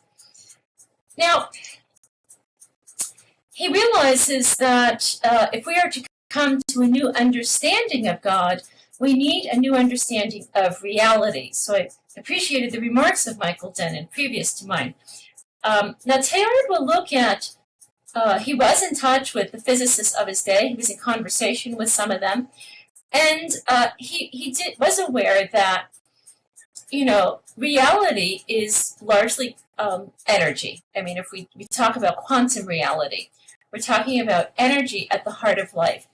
And what Teilhard realized is that there seems to be a fundamental law of attraction within this cosmic life, the reality of cosmic life. And he speaks of this fundamental law of attraction as an attraction that is unitive, that is generative, that is creative. And therefore, he speaks of this as love energy. And he says at one point, the force of love energy is present from the Big Bang onward, though indistinguishable from molecular forces. And this could certainly it strikes the ear of the scientist quite funny, or maybe new agey, or just maybe irrelevant. But I think Teilhard is really pointing to something very fundamental, at the heart of life. He's saying that there is a force of attraction that science itself cannot fully explain, but attraction that is moving us and undergirding us towards more being and more life. In fact, the term that he uses is not metaphysics, it is hyperphysics. In other words, we are moving towards more being and more life. Just by way of semantics here, love, evol, spelled backwards, is love. And I just think it's just quite interesting that, if indeed this love energy is at the heart of evolution, it seems to be at the heart of evolutionary life. So, where does this bring us? Well, for Teilhard, he is saying that what we are fundamentally, the scientists can talk about the details of quantum mechanics, but from a religious perspective, and maybe from a religious perspective that takes science seriously, Teilhard is saying that the physical structure of the universe is love. And certainly from a religious perspective, if we had taken that seriously about 1,000 years ago, rather than the physical structure of the universe being sin, we might be in better shape today. That being said, he sort of develops a philosophy of love, and there's only one other philosopher in the 20th century that I know of, and that is Max Scheler, who developed a philosophy of love, but neither of these have really been fully incorporated to our thinking. By love energy, or this kind of philosophy of love, what Teilhard is saying is that being is interbeing. Right? To be is to be with. That relationship is, in a sense, part and parcel of the reality of life itself. So that nothing exists in and of its own right. It exists in order that it can share life. Because it is in the sharing of life that anything that exists takes on its own personality. And he puts this kind of philosophy of love in the context of evolution, the framework of evolution, and says that we are in a process where we're moving toward more complexified life forms. And even as Michael was talking, the idea of emergence, that given sufficient time and the right conditions, that at critical points, new things will happen. And so qualitative differences will emerge. So what we are saying here, certainly in light of Teilhard, is that nature is incomplete, it is open, and it is creative. This, to the religious person, is still a novel idea. Certainly, when you look at the Judeo-Christian tradition, even Islam, we are based on Aristotelian physics and philosophy.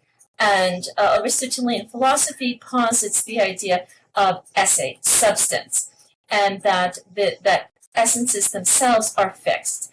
But what Teilhard realizes as a scientist and as an Ignatian spiritual writer, nature is consistently oriented toward new and complex life. And of course, we know this ourselves today, that we are in evolution now conscious of itself, as other speakers pointed out, that we have moved over a period of 140,000 years or so, from 160,000 years, from quadruped to biped to various levels of complexity, where today we find ourselves now in an evolutionary quandary, since we really have no sense of where we're really going. Teilhard points out three drivers of evolution, as the three drivers as convergence, complexity, and consciousness, or what we can call the three C's. That things continue to, love energy at the heart of life continues to converge elements of life, that as they converge, they complexify, their levels of relationship, degrees of relatedness deepens, and as these degrees of relationships deepen, consciousness rises. So, as he points out, following Julian Huxley, we are not simply in evolution, we are evolution. And I know my technologist friends are quite in tune with this insight. But what it means for us, and certainly, for religious people, I think this is still, as I speak to many different groups, the idea that as human beings, religious or not religious, we are unfinished and we are incomplete. That means life is open to being created up ahead. And creativity is at the heart of life itself. And that is, in a sense, how life evolves. Even what science is telling us today, that the creative power within is, in a sense, one of the fundamental drivers of evolution itself. Teilhard, and this becomes very interesting. He is a biologist, he is a scientist, but that's why I found Michael Dennon's concluding comments quite interesting, because for Teilhard, evolution is the rise of consciousness. In other words, consciousness is not an epiphenomenon, it's certainly not a discrete human phenomenon. It is within the material universe from the Big Bang onward. And Teilhard will speak of two types of energy in evolution. A type of energy that he calls radial energy, which is the energy of transcendence, an energy that's pulling us forward, and an energy that he calls tangential energy, or the energy of traction, or what we can call love energy. So energy has these two dimensions, forward, within, and without. And by that he means pulling us together and pulling us forward. And so love and consciousness, in his view, become, in a sense, two dimensions of the evolution of life. And so he puts this within the framework of cosmic evolution. And he says, here we are, in a sense, not as the center, as the medievals would say, but as the arrow of evolution. We are now evolution conscious of itself, and it does make a difference. How we reflect on this process, the choices we make for this process, in terms of where we're going in this process. So, religious people, I find, tend to dwell on the past. We're a lot about tradition, but tradition seems to be a lot about yesterday. Teilhard, in a sense, distinguishes himself as a religious person who looks to the future, that the foundation of things is not so much a grounded being sustaining it from beneath, as a classic notion of God would support. Rather, it's a power of attraction toward what lies up ahead. So he will speak of God as the power of the future. And that future I take not simply as a chronology of time, but the future, in a sense, as the realm of infinite possibilities. And so he says at one point, the universe organically rests on the future as its sole support. He did recognize that we are, in a sense, in a quandary in our own period of time. He's writing in the mid-20th century, where he's looking at an expanding population, where we recognize today our population around 6.9 billion. In about 30 more years will be about 10.5 billion people. And he says we cannot keep, this kind of evolution of conquer and divide. We have limited resources, and we're depleting our resources this way. So in his view, we must unify or annihilate. Because he asked at one point, are we a species doomed to extinction, or are we in a moment of tension, in a sense conflict, that reads as a catalyst for evolution toward more being? And of course that will be his position. He says in one of his writings, and I think it's The Future of Man, he says, the success of our evolution, of humanity's evolution, will not be determined by survival of the fittest, but by our own capacity to converge and unify. And here's where I do find technologists really on board with the evolutionary trend. In other words, where we are going in evolution.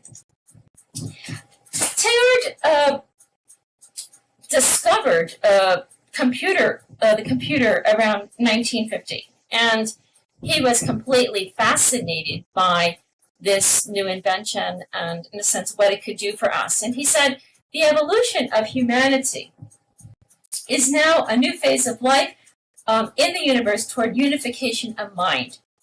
And I want to just emphasize that, because when we talk about nanotechnology and this kind of geoethics, I think that's what we're talking about. We're talking about a new level of mind. And that would be completely consonant with Teilhard's thinking, because he saw this can move us to a whole new level of cosmic evolution and therefore greater unity. Again, he saw that before the human emerged, it was natural selection. Now it's invention that must grasp the reins. And here I find, quite honestly, I find religions, all world religions, really really old and behind the curve. In other words, they're all grappling and fighting over principles that are no longer compatible with the world as we know it. And Teilhard realized that, and he said, we must, in a sense, begin to grasp the reins of invention if we are to move forward. So I love, his discovery of the computer and his insight. He says we should consider interthinking humanity as a new type of organism,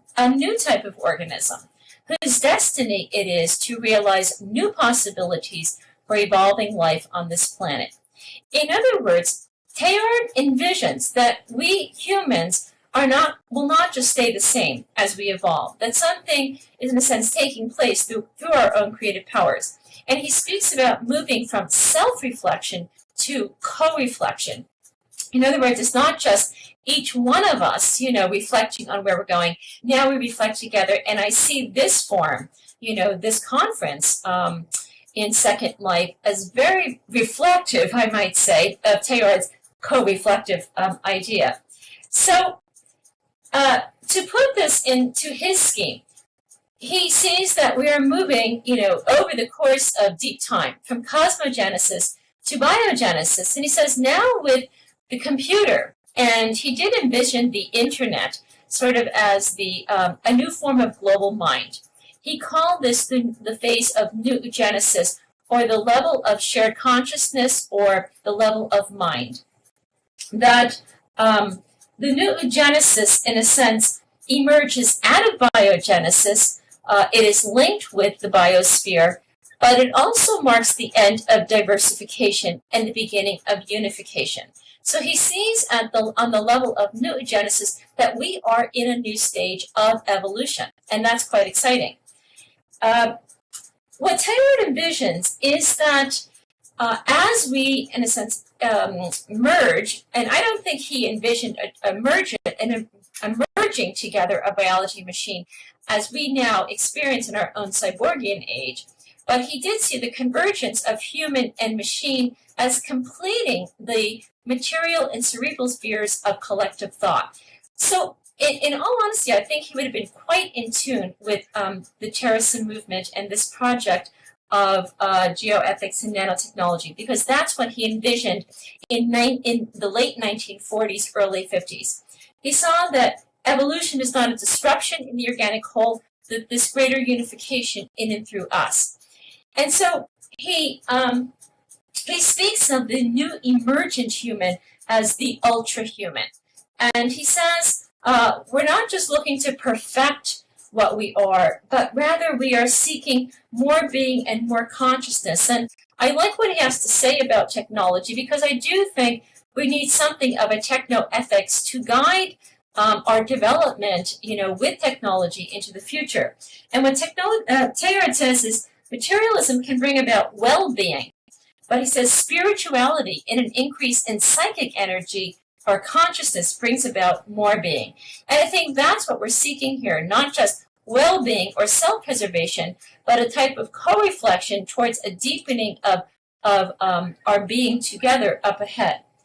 So I would just highlight here the red highlighted piece. It is not well-being, but a hunger for more being, he says, which alone can preserve the thinking earth from the tedium of life. And so convergence through technology, in Teilhard's view, is to move us toward more being and therefore the vitality of life. So he does look at this, co-reflective process, this cyborgization, so to speak, although he doesn't use that term. Teilhard sees that with the internet, with computer, with technology, we can move towards what he calls a planetization. So I might add here that he invented language to, in a sense, raise to consciousness the new reality we find ourselves in.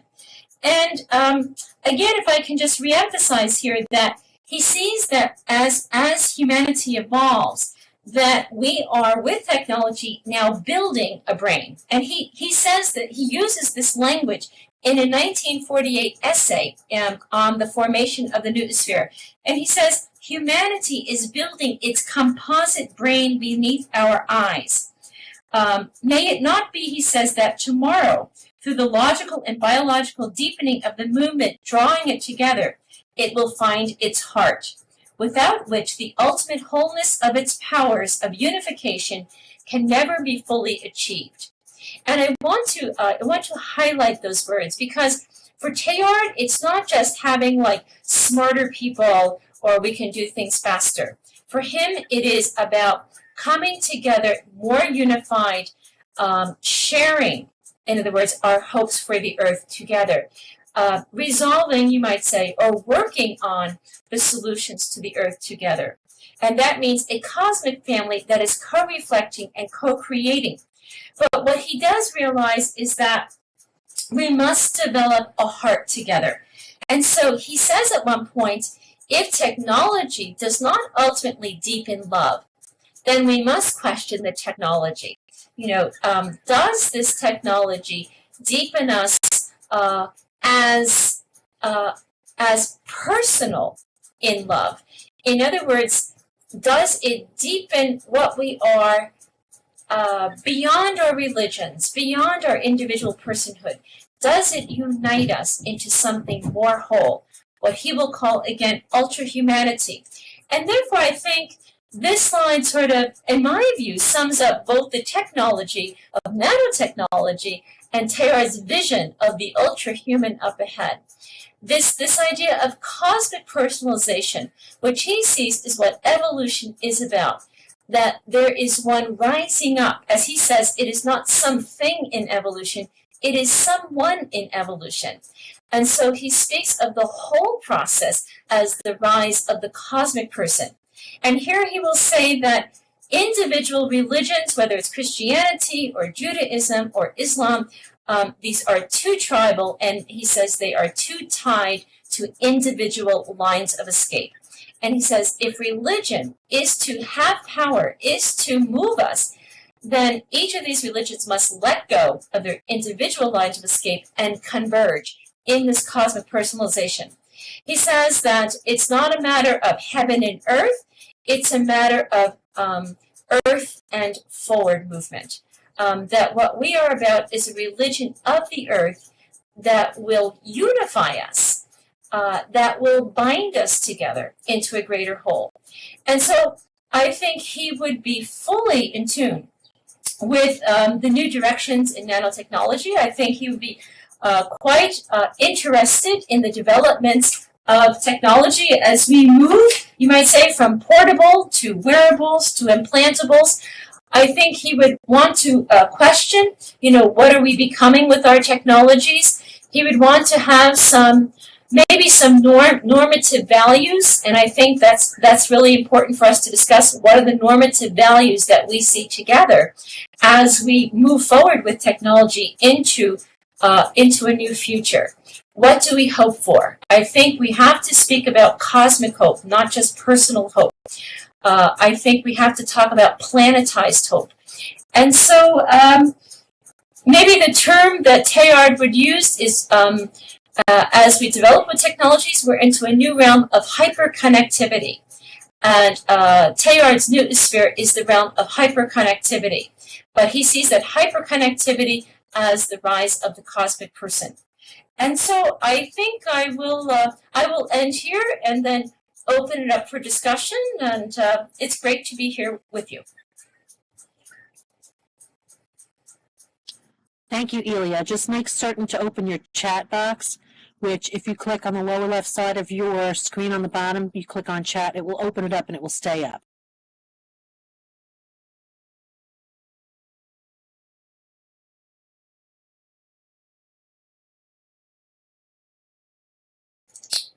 Lori, if you can read the questions, I'd be grateful. Absolutely, no problem. My pleasure. First question is, of Teilhard's evolutionary insights, which stands out most to you or most influences your work? Of his insights, more and more, quite honestly, I am intrigued by his insights on technology in the noosphere, because he had tremendous vision, I think, for the future of humankind. In other words, what we're becoming. and I'm really drawn by his idea of cosmic personalization.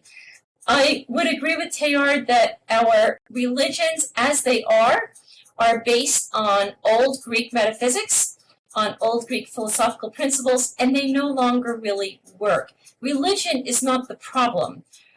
Religion is at the heart. Teilhard did not see religion as institution. He saw religion as the core energy of evolution itself, quite honestly. And I think today what is missing from this cosmic personalizing process is religion, because religions still tend to be in conflict, and therefore they are not harnessing their powers towards a movement towards new consciousness. So I guess to answer your question, I would stick with technology in the noosphere as my most recent attractions to Teilhard. What do you think Teilhard would make a proposal that we upload consciousness to online avatars? You know, I think Teilhard, he was a very novel thinker, and he would certainly be open to this I think he'd be open. Now, I don't want to speak for Teilhard because I don't want to take him out of his time period. He is a French Jesuit, and a 20th century person. But what I see in Teilhard is he was always open to new ideas, and that is one aspect of his life that really draws me to him. I think he would like to see what this uploading of consciousness to online avatars could mean for us. Could that be part of this cosmic personalizing process? And I think if it could be, I think he would certainly be open to the possibility of it.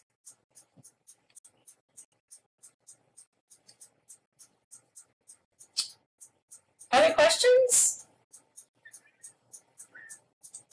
Yes, the next is a little off topic. We see certain occupations that conflict, like priest and lawyer. How common is the pairing of priest and scientist? How common is priest and scientist? They're more common among Jesuits than any other order that I know. I can think of at least three Jesuit scientists within the last 30 years. Two of them are still writing, and that's Brother Guy Castellano and Father Paul Mueller, both who are associated with the Vatican Observatory. Father Bill Steger, who died in March, was also a physicist. And so the Jesuits seem to do well on producing Jesuit scientists. But on the whole, it's not all that common to find scientists and religious people together.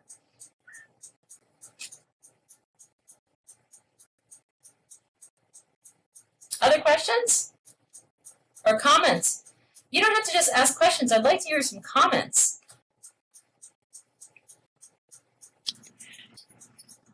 The next question is, so the Jesuits appear to be more progressive? Yes, definitely. They're very, so here let me back up with the Jesuits. Their founder, Ignatius of Loyola, had a deep spirituality of the incarnation. In other words, a deep belief that God became human. So when we say God becomes human, we're saying that materiality is imbued with divinity. In other words, God has entered into the material world or to the created world. And that is at the fundamental heart of Jesuit spirituality. So they will speak of Christ in all things.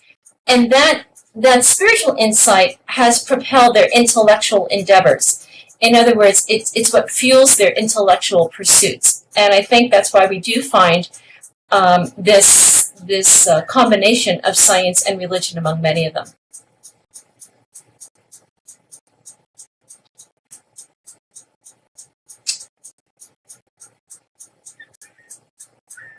Anyone else? How about the rise of the cosmic person? I mean, how does that idea sit with others?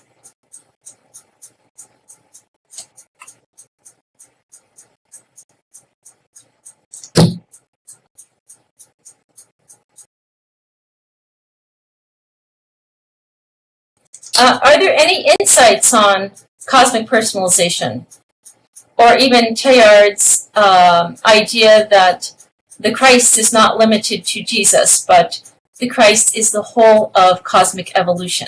I'm not sure if I emphasize that, but that is exactly what he's saying.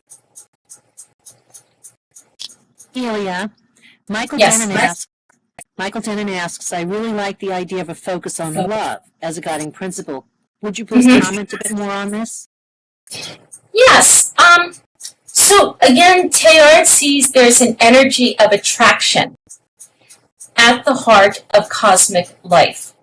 And as he explores that energy of attraction, he says this energy of attraction is not a random attraction. It's a center-to-center, what he calls a center-to-center attraction. And he says love is the most personal, the most centered of all forces of attraction. And so he speaks of this love energy at the heart of cosmic and biological life. So he says even the most fundamental molecules of life, even quarks, in Teilhard's view, have love energy. There is, in a sense, this centration within them that opens them up to other forces of attraction. So he's saying that love is not an emotion, certainly it's not a sentiment. Love is an energy of attraction. And that this love energy, this attractive force of love, is, in a sense, what accounts for, you might say, convergent evolution. There is this energy of attraction throughout cosmic and biological evolution. So why is this important? Because all religions, whether it's Christianity or Judaism or Islam, they are all based on some type of metaphysics, or the principles that are, you might say, underlying physics, or the principles that support reality. And what Teilhard is basically saying is that the principles that support reality are love. The principle is love energy. And so that makes, I think, certainly from a religious perspective, certainly a more positive spin on reality itself, that what we are about is a type of energy that is unitive, that draws together, a type of energy that is creative and that is generative of life itself. So Teilhard is saying that, and this again goes back to his idea that he dismissed original sin. He rejected it. It's not that he rejects sin, but he sees sin as part and parcel as an unfinished universe. In other words, that things do, fall apart, they decay. Yes, we do have free will. We can choose against the good. That is also sin. But sin is not the reason for the rise of Christ. In Teilhard's view, the reason for Christification of the universe is love, because there's a power of love at the heart of this universe that is not just love energy, but that is love itself, and that will be God. And so, God is love.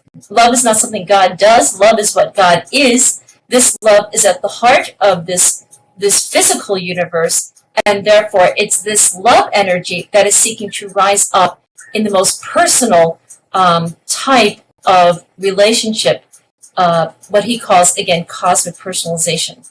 So he thinks large, he doesn't think small, he thinks future, he doesn't think only present, and love is the name of the game. Michael Denon comments and asks, I also appreciate the concept of the cosmic person. One thing I'm looking for is a good modern language for soul, that aspect of humans that is the direct connection to a larger reality. This seems to connect to the cosmic person concept. Does that make sense? Yes, it does. Yes. No, it's a very good question.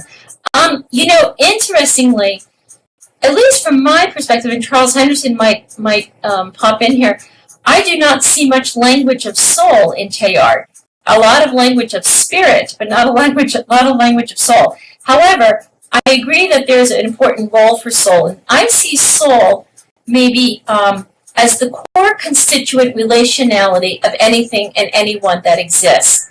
So that while we are each part and parcel of the cosmic person, we are, in a sense, each particular constituent relational parts of the cosmic whole. Maybe the idea of holons is helpful here.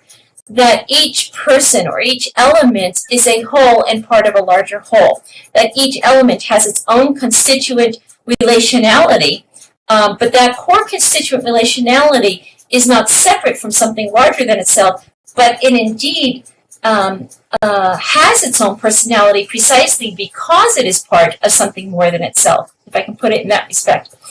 In other words, there's a core constituent relationship to everything that exists, but everything that exists precisely in relation to something more than itself and other than itself, and it's precisely by that relationship to something other than itself that it really is itself.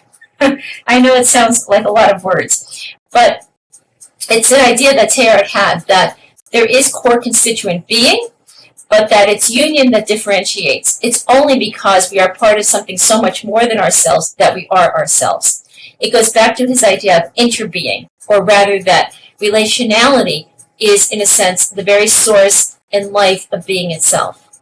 So love and soul do have resonance in this thought, but I think more work is done on what soul is for Teilhard.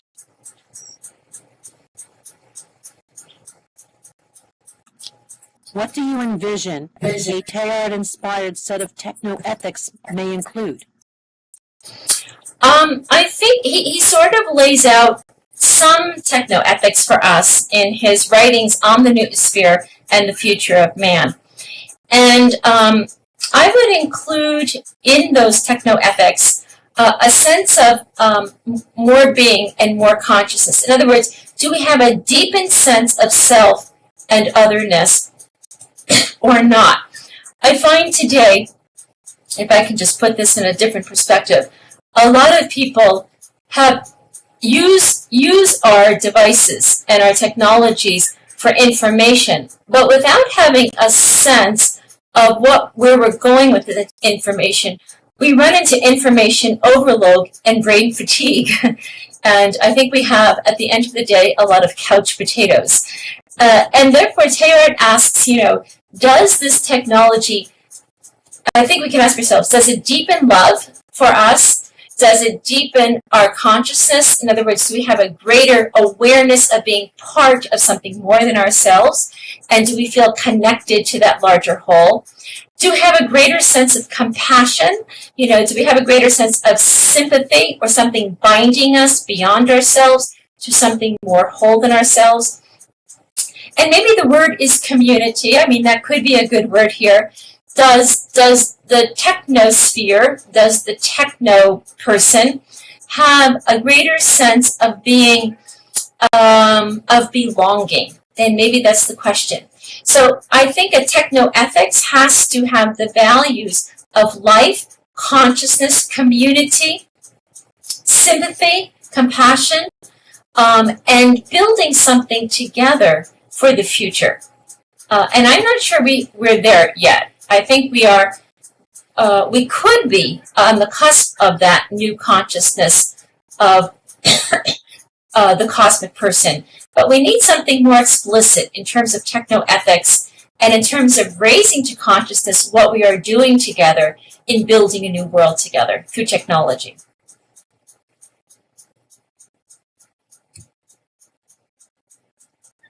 Others? Or other questions or comments?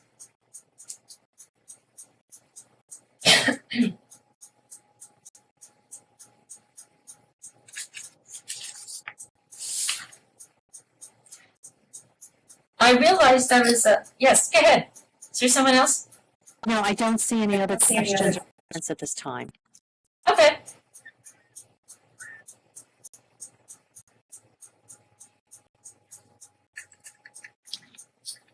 Sister Ilya, thank you extremely much for the keynote presentation today, and in a manner, some new ways of looking at things or working with other people toward a collective goal.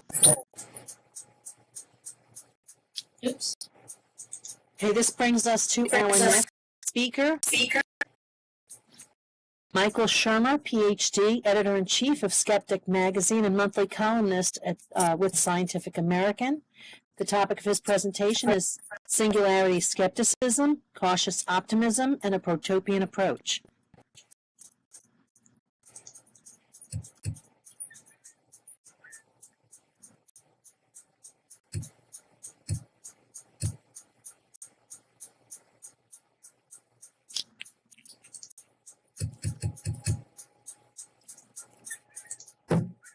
Michael, you may now approach the podium.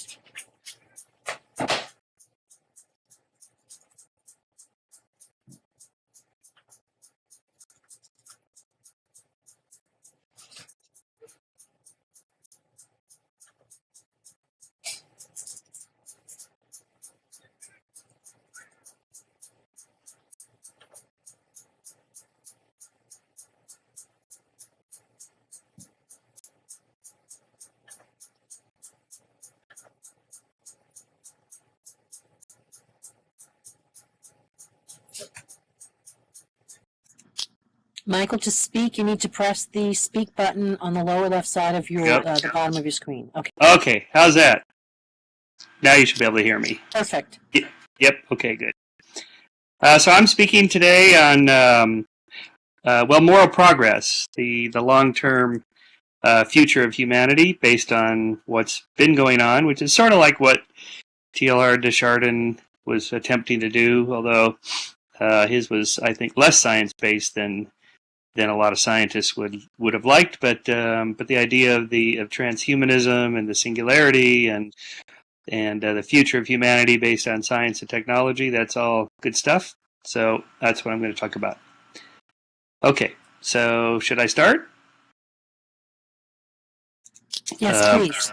Okay, so my talk is based on my latest book, The Moral Arc. The title, of course, comes from Dr. King's famous speech that he gave at the climax of his march from Selma to Montgomery, in which he asked rhetorically how long it will be before they achieve civil rights, and he said it won't be long because the arc of the moral universe bends towards justice, and that's kind of a metaphor for, I think, the long-term progress. We know, for example, that a couple months after he gave that speech, that President Johnson, seen there, signed into law the Voting Rights Act.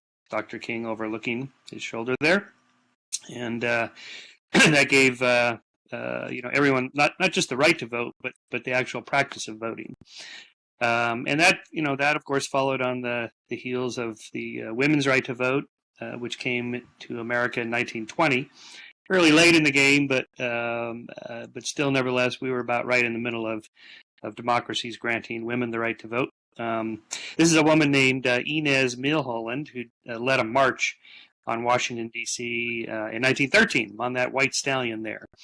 Sometimes it takes, spectacular type of protest to get people's attention to the needs of a group that's been oppressed, and we're right now in the middle of another rights revolution, same-sex marriage and gay rights, and the fact that the Supreme Court voted in June was a huge step. I predicted that would happen in 2015. My book came out in January of 2015. I wrote that chapter about a year before, and it looked like 2015 would be about the time that same-sex marriage would be legalized, and it's a good model of how moral revolutions come about. That is to say, the same-sex marriage revolution was mostly led by secularists and people that believed in civil rights and civil liberties, and it was mostly opposed by religious people whose goal it is generally to conserve the status quo and not bring about too much change. But that's fairly common. Typically, moral revolutions are resisted by religions and led by secularists and young people, I should add, too. The right for gays to vote was primarily supported by millennials, people born after 1981, mostly opposed by older people. So being religious and older was a predictor for resisting that particular revolution. But nevertheless, it happened as these things go. And so now that the law has changed, the law has to be enforced, which it will be. And then within probably 5 to 10 years, no one will, actually probably by 2016 or 2017, no one will even be talking about it anymore. just like no one talks about interracial marriage anymore. That used to be a thing. It was illegal in 1967 for blacks and whites to marry in America. Now it's not even a topic of discussion. And that's the way it'll be for same-sex marriage and gay rights. And by the way, I have some good news for those of you who are in favor of both gay marriage and pot legalization, because it says in Leviticus chapter 20, verse 13, if a man lies with another man, he must be stoned. So you can use that if you want on your conservative friends. But that is the long-term arc, is to grant more people autonomy over their bodies and their minds. Their decisions, their choices are theirs. So I track in my book, consider this kind of a social singularity, our moral singularity, the abolition of slavery, the abolition of torture, judicial torture, seen here, torturing a witch, and here's some of the instruments of torture. This is the famous rack, and all this was eventually overturned by the idea of justice. That is a judicial system in which, as seen in the famous statue of Judicia, of being blind to bias, having a scale for a balanced trial, and then the sword for enforcing the law. So the death penalty will probably be one of the next moral revolutions in America. That is, we're the last of the say top 20 industrialized democracies in the world to have the death penalty. 31 of the 50 states still have the death penalty on the books as legal, but only a few actually practice it. If you took out Florida, Texas, Oklahoma, and Ohio, there'd be almost no executions in the United States. Almost all death row inmates die of old age. So the death penalty is on death row. I'm predicting they'll be dead by 2025 to 2030, sort of coordinating with Ray Kurzweil's singularity date. Animal rights is also a future. It's happening now, but it's part of our future moral revolution, led initially by Jeremy Bentham, the great utilitarian philosopher, who said the question is not can they reason, nor can they talk, but can they suffer.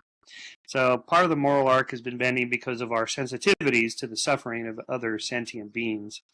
And I use the phrase sentient beings rather than humans so that we can expand our moral consciousness to include other animals. After all, we are an animal.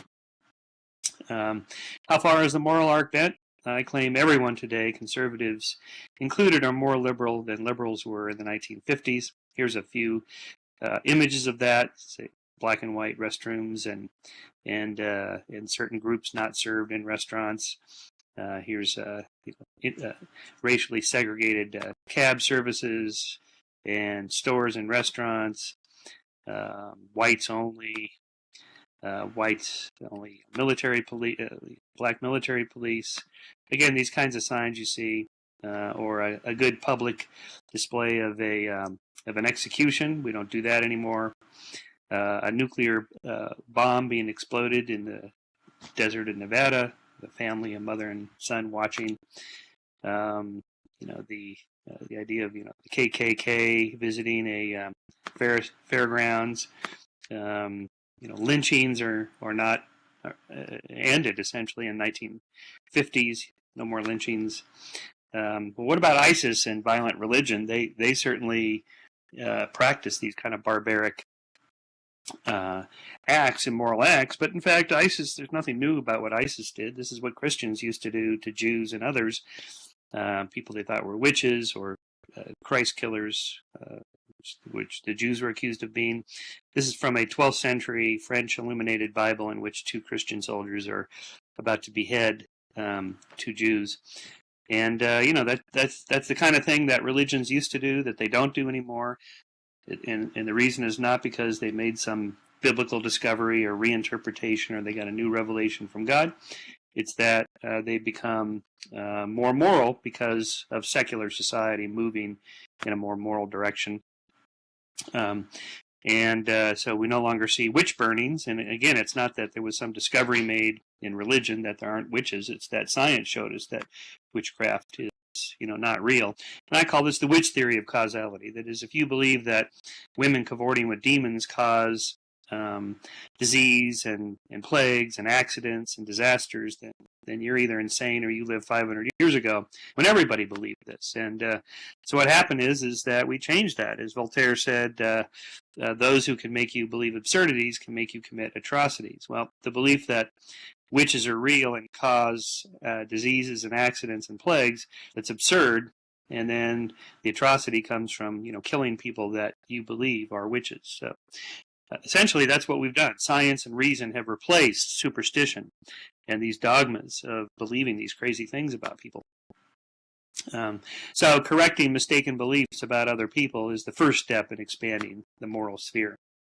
And that comes about from what I call Enlightenment humanism, that is, using science and reason to try to solve moral problems. And instead of moralizing about evil, use science and reason to solve social problems.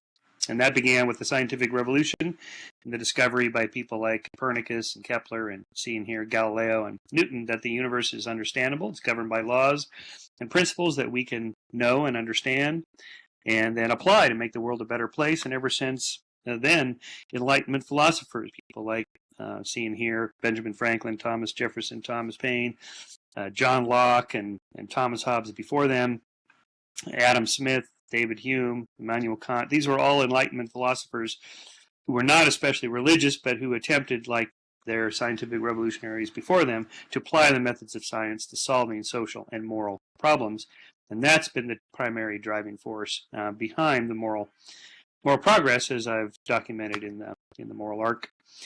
Now, as for the future, let's talk about that. It's the final chapter of my book. It's called Protopia, and it has to do with making some predictions about the future. And as Arthur C. Clarke said, that's a dangerous enterprise indeed, given that in the long run, and possibly in the short run, the most daring prophecies turn out to be laughably conservative.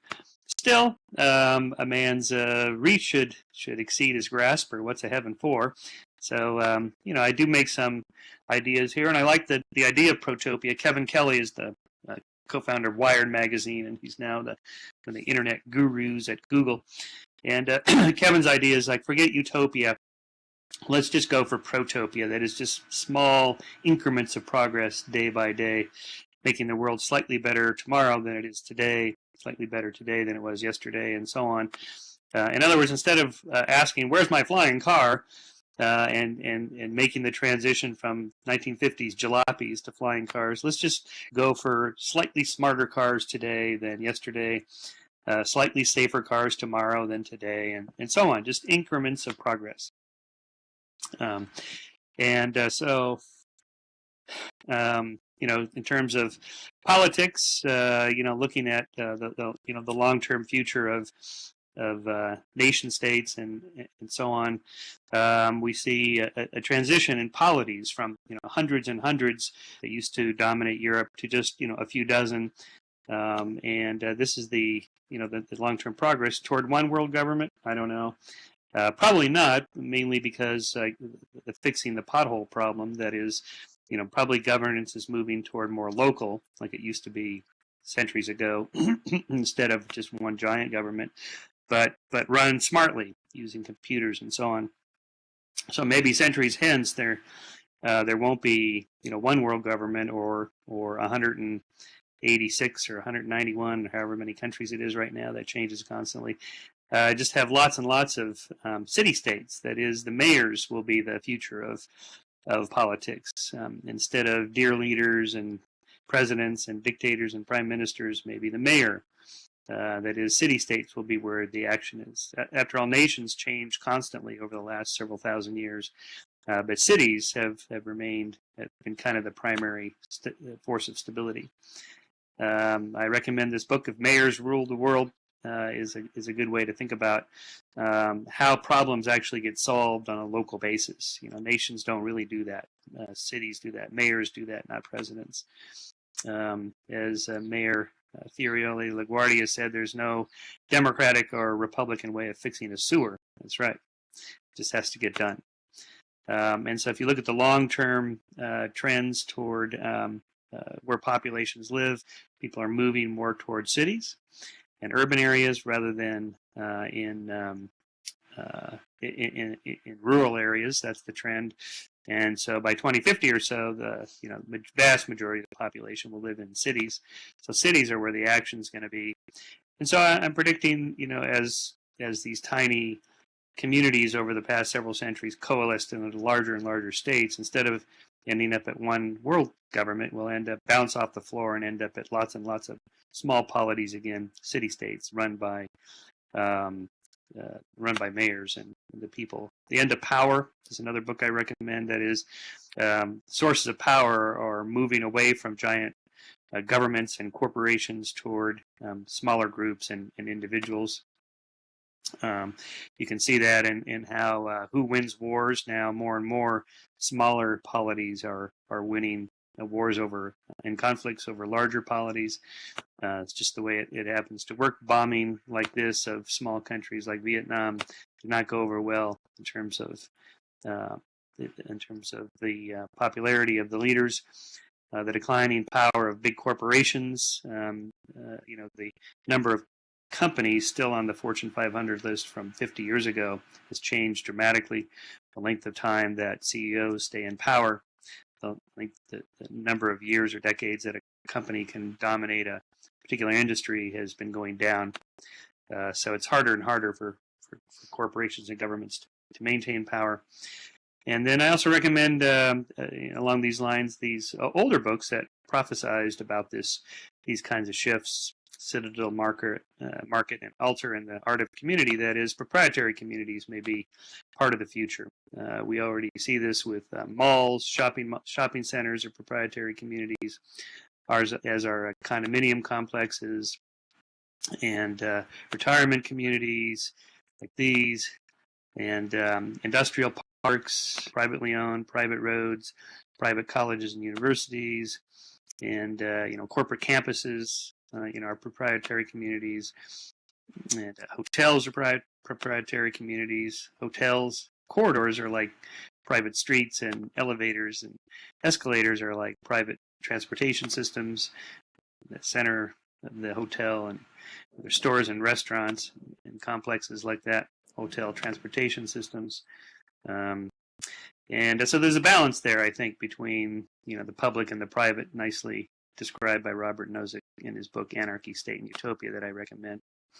And then finally, let's look at protopian economics. That is, will we one day reach the point, what's called Star Trek economics, that is post-scarcity economics, where everybody has so much money and so wealthy that all you need is a replicator, something like a 3D printer, and you just order your Earl Grey tea hot. Earl Grey hot. And you can see here just the increase in prosperity from right now about $6,600 per person per capita GDP per person throughout the world, to doubling that in just a few decades, and that the majority of the people at the end of the 21st century will have far more wealth, well more than double that of the 20th century, and that will just continue. What about poverty? Of course, that's still a problem, but we're now predicting that the end of poverty around 2030 or so. But as the UN defines poverty as making less than $1.25 a day, that will be gone pretty soon. That doesn't mean if you make $2.50 a day, which is mild poverty, you're rich. No, of course not. But getting more people to have more of the basics of life is, again, moral progress. So from civilization 1.0, where we began in the trees and began living in small communities, bands and tribes coalesced into chiefdoms and states and empires, and then by civilization 2.0, we may be in this world of smaller polities. And so I'll end this little talk here and take some questions, where I end my book with reflecting on Dr. King's observations that each of us is two selves, and when that the evil self tries to emerge, let the better self, triumph over that, and that we are in fact. He speculated about being, being born for eternity and made for the stars, but as I say, in fact, we're made from the stars, and and that that's the future of moral progress, is that we are, in fact, morality is something that carbon atoms can embody given 1 billion years of evolution. And so my book is a secular, scientific-based argument for moral progress. So with that, I thank you, and we'll take questions.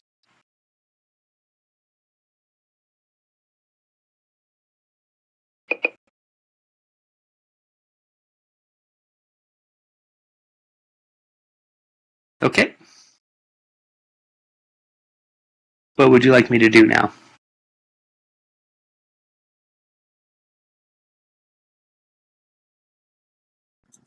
Do you have your chat bot open? Chat Oh, box? chatbot. Let's see. No, forget where that is. The left side of your screen, it says chat. Oh, there it is. Yeah, there we go. Okay, got it. All right, here we go. What do you think Teilhard would make of the proposal that we upload consciousness to online avatars?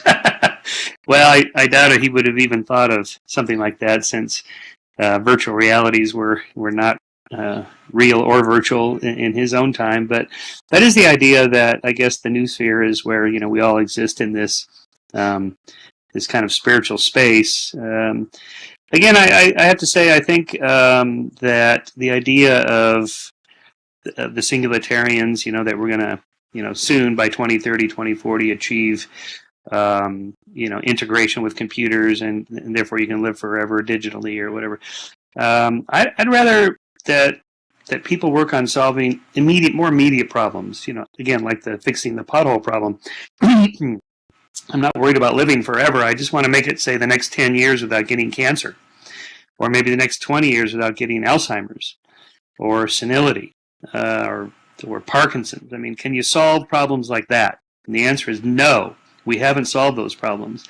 So before we start thinking about, hey, we're going to get to live forever if you make it to 2030 or 2040, how about just make it to 2020 without getting cancer? Can we do that?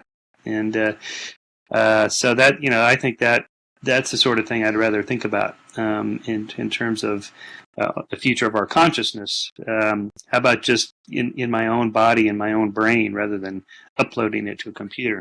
I think we're a long ways from that. I don't think it's 2030 or 2040. I think 2130, 2140, or in the year 2525. I think that's a more realistic goal for when that's going to be. I think the problem is much harder. We don't even know what consciousness is yet. We don't even know how to explain consciousness based on neural networks and neural interconnections and various neural theories. We don't understand. So I think we have a long ways to go. Let's see. Somebody asks, I appreciate that you have emphasized how integral spirit and body are in Jesuit practice and theology. Okay, I think that's probably not for me. But I will say that I think, to the extent that religions, like Teilhard's religious beliefs, seem to predict, the new sphere seem to predict the internet. I think that's just mostly coincidental, just picking out in hindsight which religious or spiritual leaders seem to get it right. Most of them did not get it right. Most predictions turn out to be wrong, and in hindsight, we pick out the ones that turn out to be right and elevate those people as prophetic. But turning from the present toward the future, it's good to record those predictions now and see how well any one particular prophet does. Okay, here's another one. With regard to the moral arc, how far away do you believe we are? Wait, where'd it go? Hang on. I lost the question. Are from delivering human-like rights to, say, the great apes, dolphins. Okay, so the first step in animal rights is to just avoid suffering, torturing them, making them live miserable lives. So the Humane Society, for example, and other organizations to protect the rights of animals, all they were trying to do really is to prevent them from suffering, and that's a good start. That's how it begins. Obviously, we don't need to grant chimpanzees and dolphins the right to vote. We're not talking about that. We're mostly talking about the right for them to lead autonomous, free lives, to fulfill their evolutionary biological destinies, to live out, survive, and flourish, and mate, and make families and children, whatever that particular species does by its nature, that's what they should be free to do. So that's all we're talking about in terms of animal rights, is the right for them not to suffer, and to not just not to suffer, but also to lead a relatively fulfilling life based on their evolved destiny, their nature. So I think that's, that would be the first step that we've been already moving toward. I think we're a ways from that in terms of hunting, meat eating. The trends are in the right direction, but they're still pretty small. The percentage of people that are vegetarians or vegans is pretty small. Still in single digits in most countries. But still, in the long term, we're talking about the long-term future. I think, the replacement of meat, for example, by synthetic meat, once that is accomplished, that would be a big step. But we're a ways from that. So, any other questions? What was your inspiration to writing the moral arc? Well, first was just sort of an expansion from my previous books, which deal with, mostly with science, pseudoscience, science and religion, science and morality. So expanding on that, where are we going? What's the future of morality and religion and spirituality and that sort of thing from a scientific perspective? More specifically, my friend Steven Pinker in his book, The Better Angels of Our Nature, or Sam Harris, The Moral Landscape, or Matt Ridley's The Rational Optimist. These are friends of mine, fellow authors, science authors, who write about these kinds of subjects, and we all build on each other's work.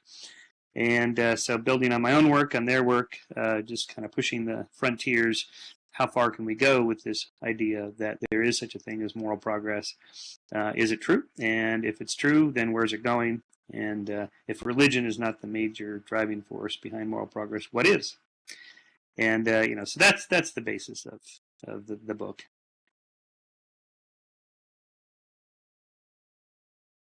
Will you be collaborating with those fellow science writers on a project or book? Probably not a book. We all kind of just do our own thing, write our own books. But maybe in future interviews and television series and films, and that's sort of the next set of projects that I'm working on, is doing getting these the word out by doing more visual, audiovisual, film, television, even virtual reality. Programs like this, which is kind of interesting, a new way of communicating. So that's the idea.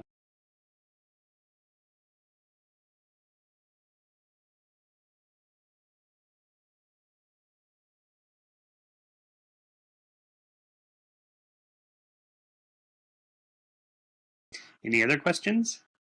Are you working on another book? Yes, the next book is called Heavens on Earth. I just signed a contract for it, so and I'm just in the research stage now. But it's about different versions of heaven and hell. First, religious, or pre-religious, or whatever the idea of our awareness of our own death, and then attempts to overcome that or find immortality somehow.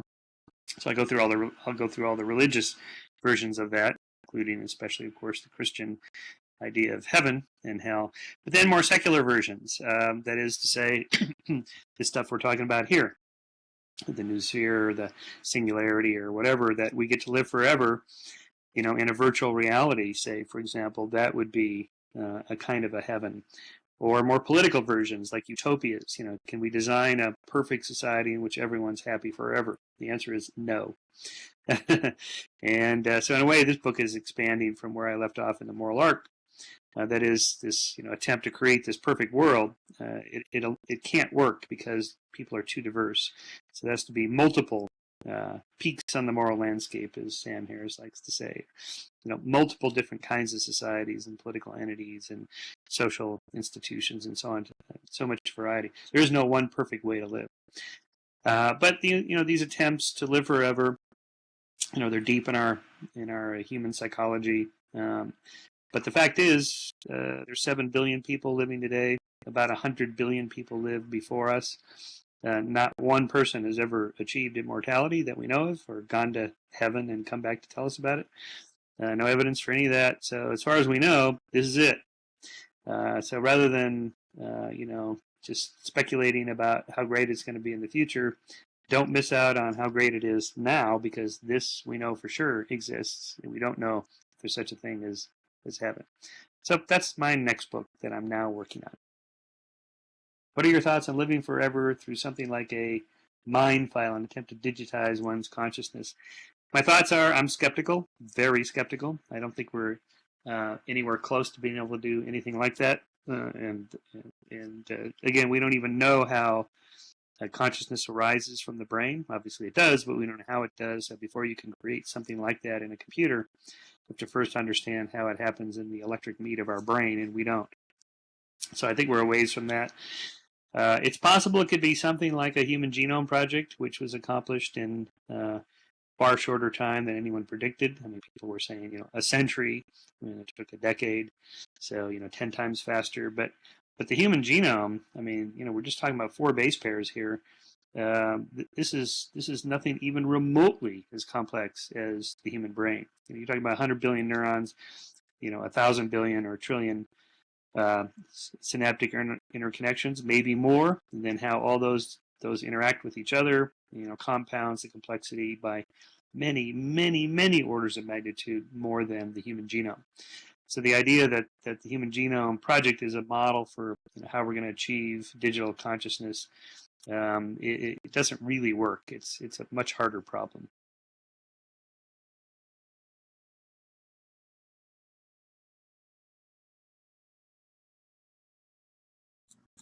Does anyone else have any questions for Michael?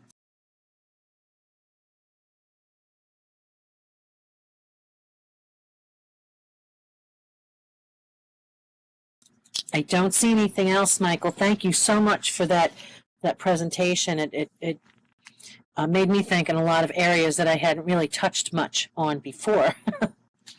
Okay, well, you're welcome, and So thank I you think for we're letting running me be a part few of minutes this. ahead. Our next speaker, if you would like to take a seat, Michael. Okay, I will do that. Our next speaker, the title of his presentation is Teilhard de Chardin and Catholic Mystical Tradition, is Kevin O'Neill, PhD, Professor Emeritus of the University of Redlands in California. We welcome Kevin to the podium.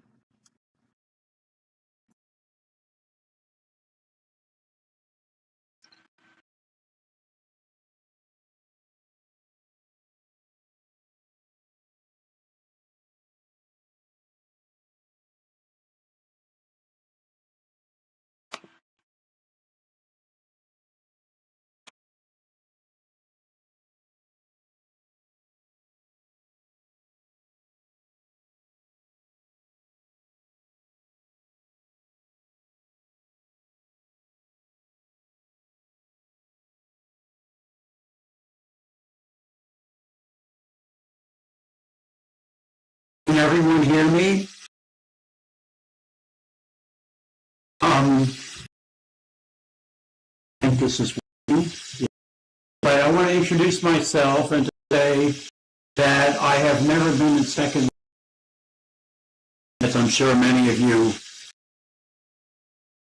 And I want to do a few caveats. First, I've been checked. If I disappear. The second is that my responsibility for some reason jumps from.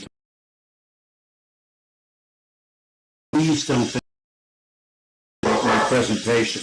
You might hear in the background I have a new rescue dog. What's on screen, you might hear part of the presentation. Kevin, What I'd like to do today is. Kevin, your voice is coming through a little sporadic. You may possibly wish to sign off and sign back on again. You might improve your connection. Okay, sign off second live entirely. Yes, and come back in. It might improve your connection. Okay, let me try that. Going.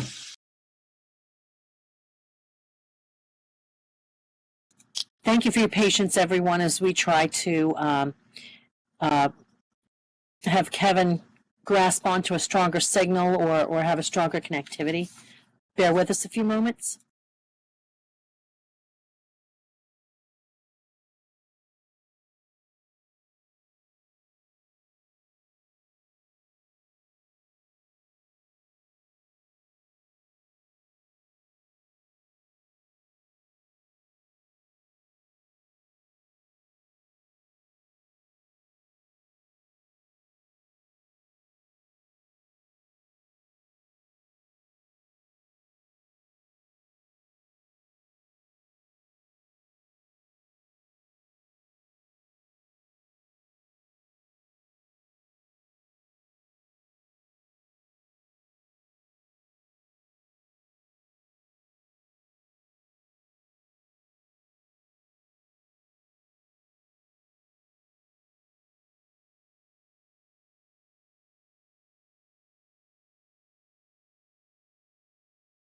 Is this clearer?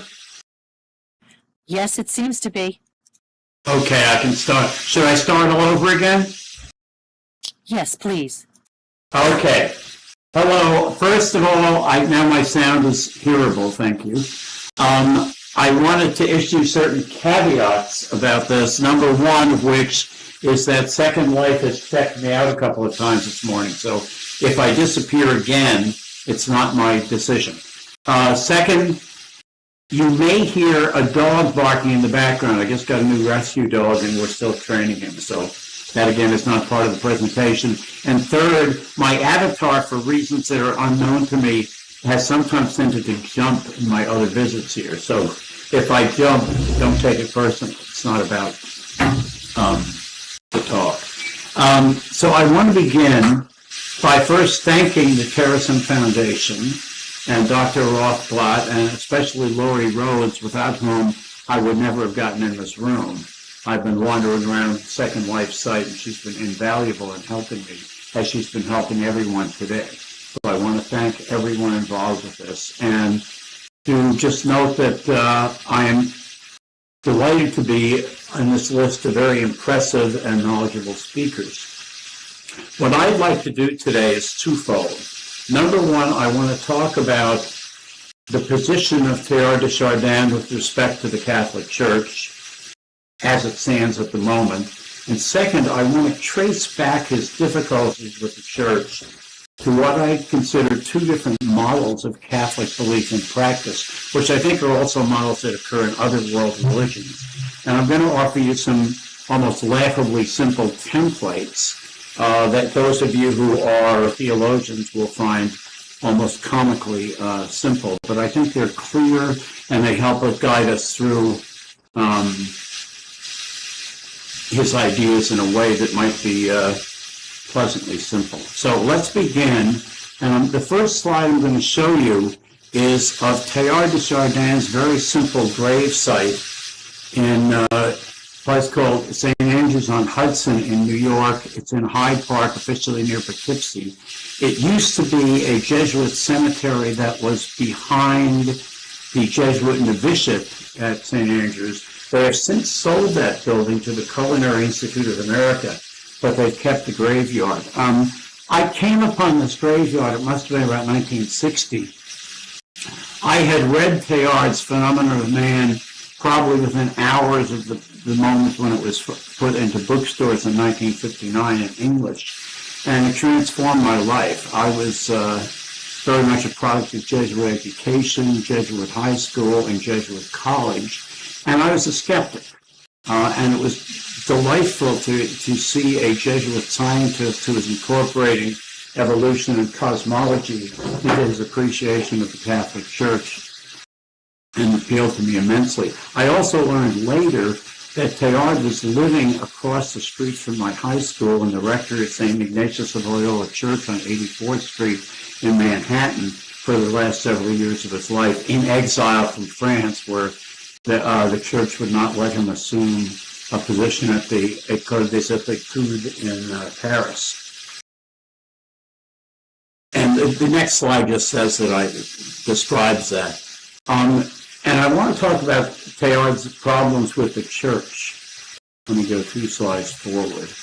Teilhard was forbidden to teach, as has been mentioned, more than once, not so much by the absolute hierarchy of the church, but often by his Jesuit superiors.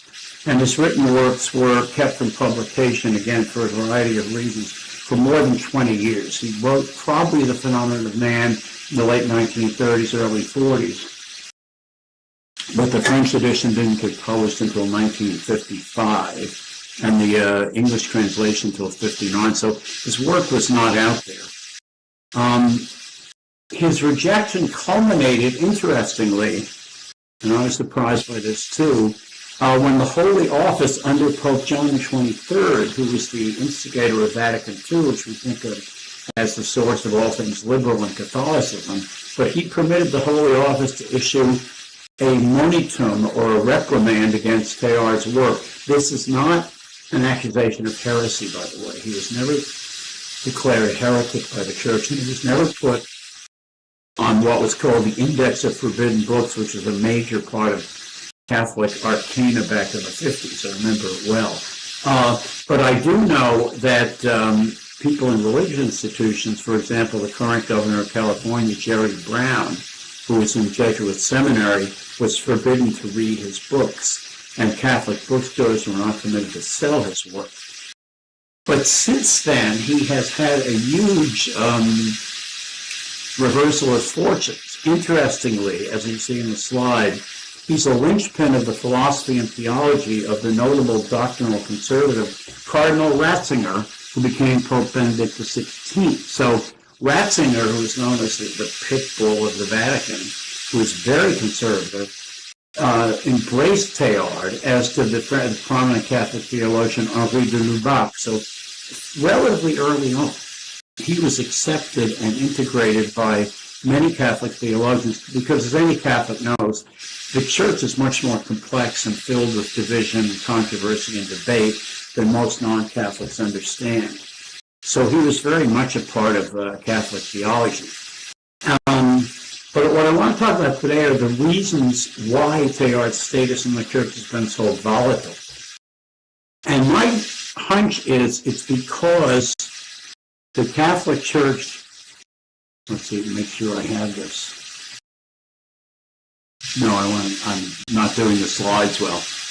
Okay, let me get to the next slide. Okay. The fact that the Catholic Church has always had two very different models to describe the relationship between humans and their Creator. And my presentation today will try to articulate the two models and locate Teilhard with respect to each. And the first model is what I call the top-down model, or Model A. Again, very simple. In this, God is the source of all power, but God has three characteristics that are very important. He's transcendent. God is not part of the system. He's an extra systemic being who is outside of our realm. He's of a different order of being than we are, to the fact that we can't even assign the concept of existence to both God and humans and creation in the same way. God, secondly, is numinous. That is filled with mystery. There's something impenetrable about God for a human being. So, in a sense, he's transcendent, and then he's numinous. He's also what Rudolf Otto, in his wonderful book, The Idea of the Holy, calls ganz anderer, or totally other than us. His transcendence and his character makes him radically other. So God and humans are separated by God's mysterious superiority. But there's a second problem in this model, too. If we go back to the Catholic theology of sin, which is central to Catholic vision of human beings, not only are God and man disconnected by the difference in the way they are, they're also disconnected by the fact of human sin. And sin is essentially, if you look at Genesis carefully, a human rejection of the divine rules. When Eve, who's the first rebel, wonderfully, in Catholic or religious history, rejects God's plan and his rule about eating of the fruit of the tree of knowledge. What she's saying is, and it says it explicitly, they would be as God, says Augustine. And God kicks them out of the Garden of Eden, Adam and Eve, because they attempted a coup d'etat. They forgot to eat of the tree of life, which would have given them immortality.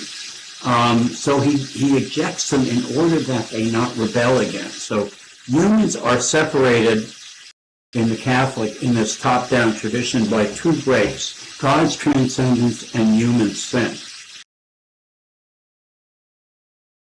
Okay, so we have a double problem there.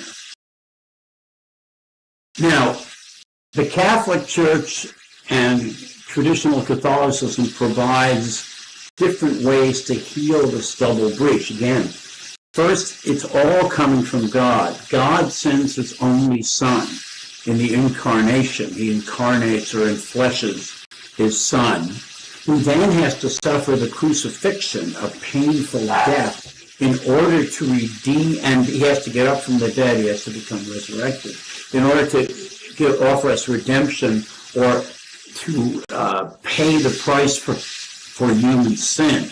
Here the idea is God has to do everything. He has to come to earth, he has to suffer, he has to die, he has to be resurrected in order to give us the kind of salvation that we cannot in any way create for ourselves. Let me catch these things up here. Okay.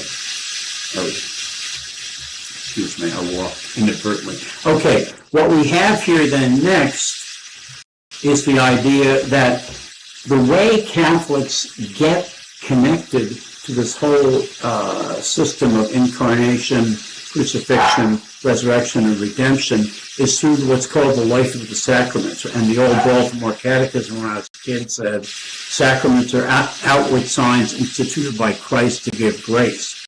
What the sacraments do is they connect us to the saving life of God. They save us. They enable human beings who are utterly incapable of saving themselves to be saved by the presence of God. And here's a traditional image of the Catholic crucifixion, all right, in which I epitomize the epicenter of traditional Catholic belief. Christ, the Son of God, was sent to earth to suffer and die for our sins. After he died, he was buried. After 3 days, he rose from the dead. 40 days later, he ascended to heaven. If we believe in this redemptive act and participate in his act of grace through the sacraments, we will be saved and join him in heaven when we die. That's the standard model. But, and as I say in the next slide, this model is highly dualistic. Let me get that slide up. Christ comes down from another world, heaven, and saves humans on earth so they can leave earth and join him somewhere else in heaven. But there's another model, what I call Model B. Within this dominant model, there are other possibilities. In the book of Genesis, the first book in the Bible, there's a hint of a much closer connection when God makes the first humans, even before that. But in Genesis 1:26-27, the text reads, "Then God said, let us make mankind in our image and our likeness." So God created mankind in his own image. In the image of God, he created them, man and woman, he created them.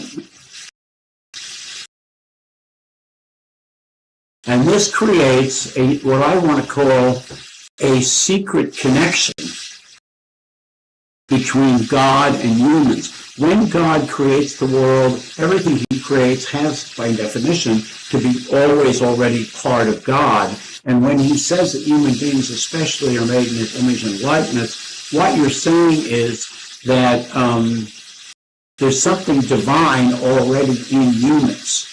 And I read right here, every mystic knows at the heart of his or her life is the truth that the divine secretly or not so secretly already lives in the deepest part of her heart. And I've got a quote from a commentary on St. Augustine, which I'll read because it's vital. Let us consider more closely this pole of interiority. It is in the course of his own seeking for truth, in particular under the influence of the books of Plato, that Augustine discovers that truth is not outside, but in the most intimate part of the soul. He writes in his Confessions, "By following the way of the flesh, I was seeking you. But you were more intimate than the intimacy found in myself and higher than the heights of myself." That which I was reading outside, I recognize inside. One should read again the whole first part of Book 10 of the Confessions on the search for God through his different spheres. Theories, outside, interest, inside, interius, inner. The itinerary does not stop below a contemplation with God in the most intimate part of man. The idea here is that, as we see in this famous Bernini sculpture of St. Teresa of Avila in St. Peter's in Rome, and let me go to the next slide, the secret present. When we look at this sculpture of St. Teresa in mystical ecstasy, we see in operation what the last slide suggested. The idea is that God is always already a moving presence within each of us. God is not and never has been other transcendent numinous. We do not cross a gap between his world and ours because already there in our world, moving to express himself as the deepest part of our hearts. And now we come to Teilhard. And I need to have that standard look of Teilhard and his birth and death dates. And the reason Teilhard gets in trouble with the church is this is the spirit that moves Teilhard. His vision is that there was always already a divine presence guiding, but also present in the evolutionary process. So it's not just an external guide, it's present inside. Here's a somewhat incomprehensible diagram of the noosphere, which we'll pass up. It's fun, but I can't use it right here. To the next state, which is, hang on, my avatar's misbehaving. Okay. The immanence and the noosphere. Wait, now, what have I got here? I went too far. Let me go back. No? All right. Okay. Oh, there. Okay. Teilhard believes that the divine lives in the very heart of the world. God is not somewhere else. Transcendence, the power of God, moves through creation. God becomes God through developing himself in this world and in the minds of his created people. And that's what the noosphere essentially is. God manifesting himself through the minds of people in this world. So the noosphere in classic Greek, nous is mind, thought, intelligence. Noosphere means an autonomous real thing composed of a complex web of thoughts generated by all minds. And that could include animal minds, I suspect. So that within, God is moving within us. And then we get to the next phase. The noosphere supersedes the material level cosmology and the biological level evolution, but takes these up into itself, and now I'm going to sound very Hegelian, and includes them as its thoughts, which are also through us, God thinking himself or the divine thinking itself. And this takes us to point omega. When thought completes itself by thinking all of being as its own self, and that's really what we're talking about, and when every self individually thinks itself as one part of the whole, we achieve point omega, or the omega point. I'm using the French iteration here. The moment when all of being thinks itself perfectly and God completes itself. So the idea here is that God is completing himself through evolution, through involvement in the world, and that if we look deep inside ourselves, we can find that divine presence. Now I want to connect Teilhard and Terasem a little bit. Both Teilhard and Terasem believe that we collectively create God. A difference is that Teilhard believes this is God creating himself, moving through us, while Terasem appears to believe, again appears, that God is a genuinely human creation made by humans. I'm not sure the difference is that great, but because both Teilhard and Terasem believe in the inevitability and the reality of the noosphere, of that complex of thought. So that Teilhard and Terasem continued. A difference is that Terasem believes that nanotechnology will play a role in the creation of the noosphere, while Teilhard, writing in the 1930s, can't say anything about this because it wasn't around then. But both, and this is something that's very important, both Teilhard and Terasem believe in collective consciousness and that we will all someday be part of God. And then following from that, because both Teilhard and Terasem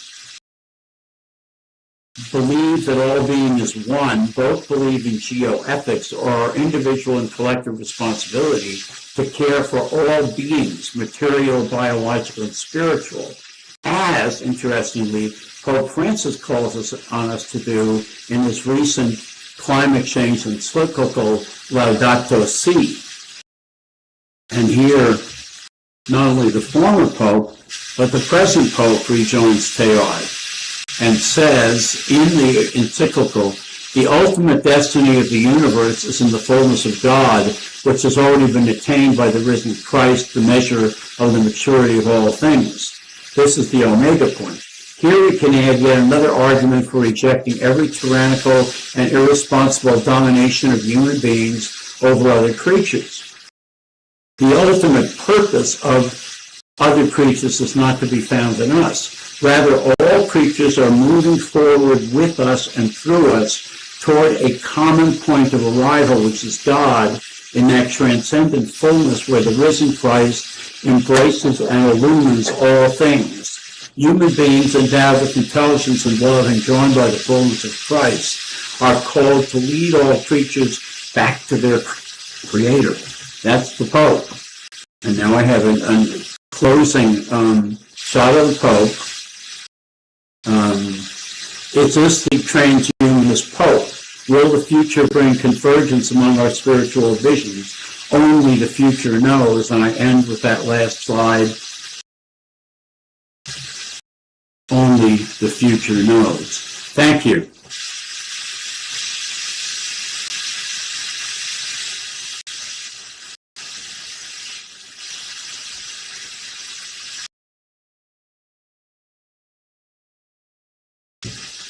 Kevin, if you haven't done so, please open up your chat box using the... I did.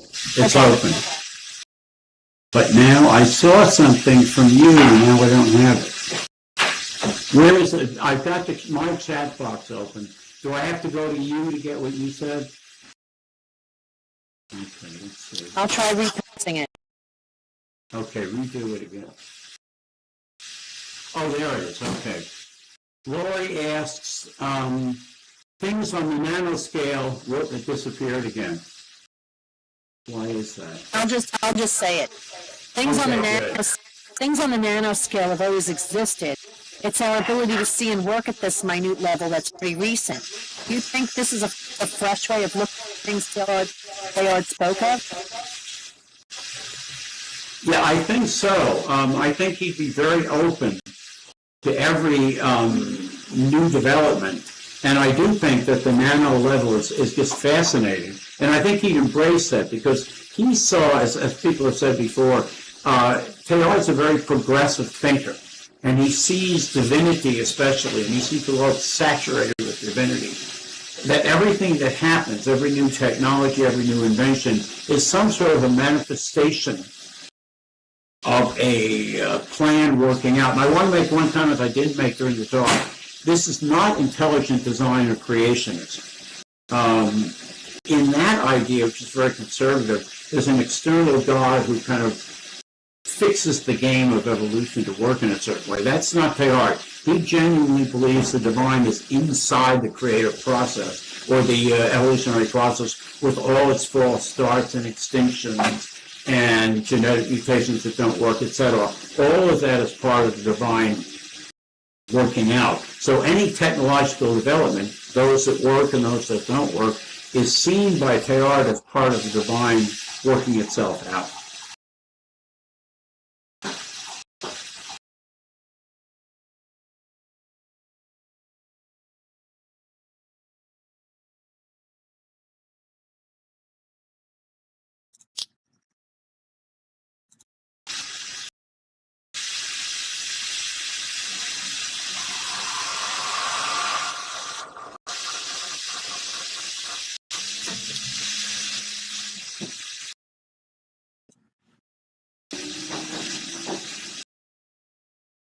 Did you hear the question I just asked you, Kevin?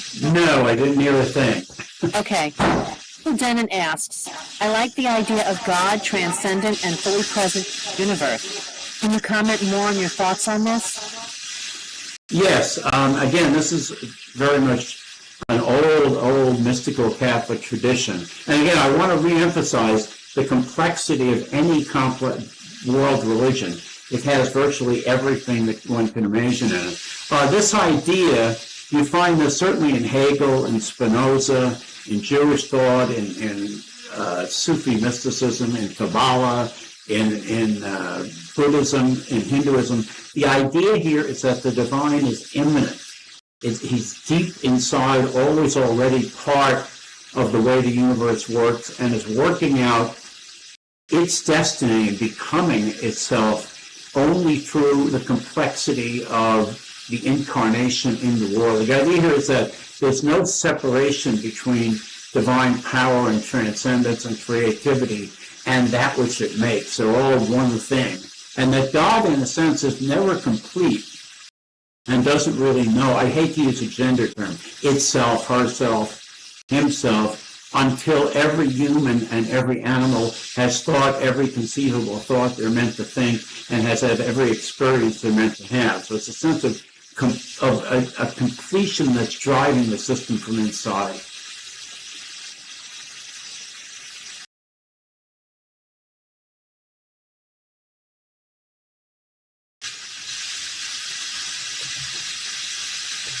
Kevin, would you please expand on what first attracted you to Teilhard's writings at such an early stage, like right after they were published?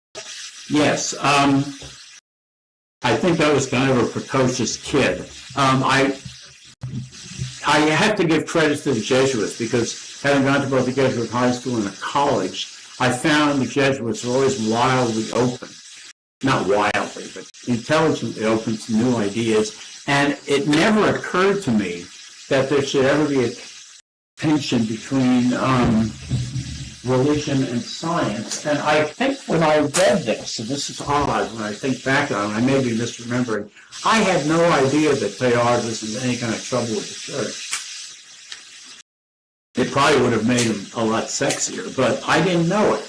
I just read this and I said, this makes a lot of sense, that there should be a consistency between evolution and the divine revelation.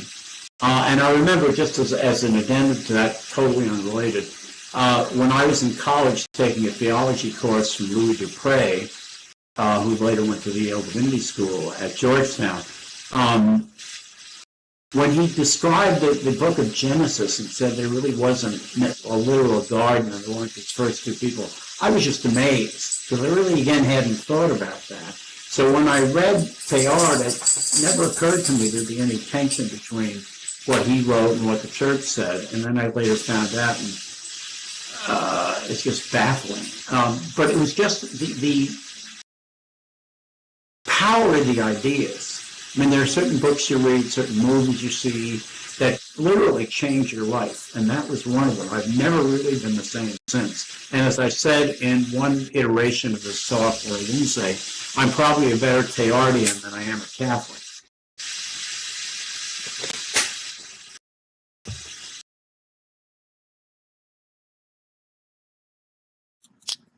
Do you have any words of advice to anyone who's a lover of science and religion and would pick up a work like Teilhard's? Any words of advice, having been an educator yourself? That's a good question. Yeah, I have a hunch about Teilhard is a certain kind of writer and thinker, and I teach philosophy, and sometimes I teach in the same semester the work of Immanuel Kant and the work of Hegel.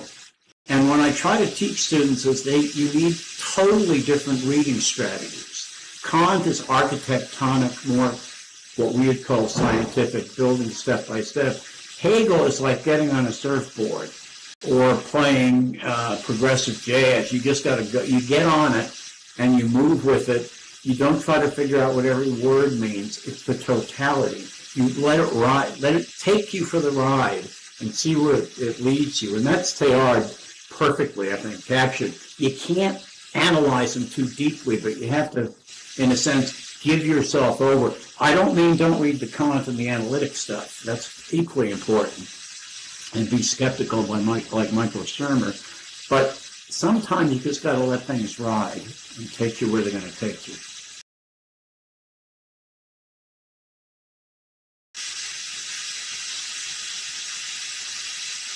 Are there any more questions for Kevin?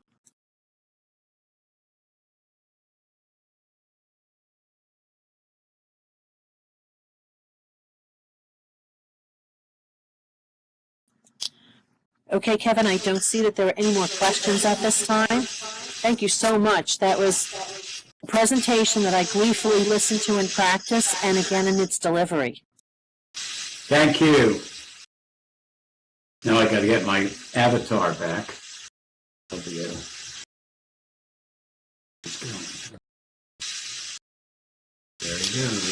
Unfortunately, given that we're running a few minutes early, Dr. Rothblatt's en route with her for-profit, she's not situated here at the nonprofit today. She did authorize me to run through her presentation slides, which are next. If anyone has questions, feel free to email them to me at Lori, L-O-R-I, at terasemcentral.org, and I will gleefully pose them to Dr. Rothblatt for answers that I will probably deliver. So I am going to run through her slides, giving about a minute for each, and then I will open the floor for any discussions or questions about Terasem, its founders, its missions, its events. So I will take a few moments to scroll through this presentation.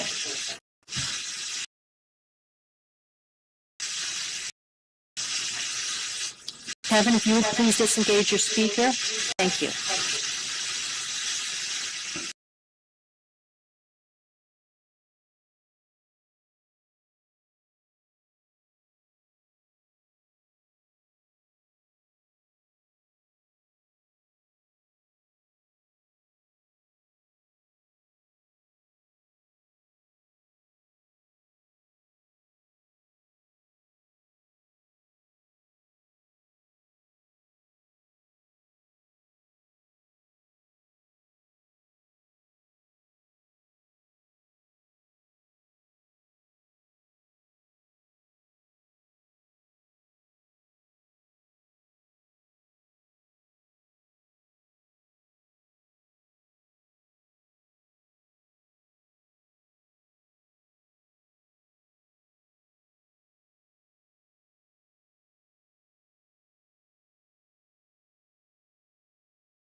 I'm just scrolling through the presentation, and when I end with these slides, then I'll open the floor for discussions.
I'd like to add here, as we continue through Dr. Rothblatt's slide presentation, which I'm not well-versed enough to deliver, But I do want to add that there are 3 different divisions to the Terasem organizations or Terasem family of organizations, all with the same set of guiding principles called the Truths of Terasem.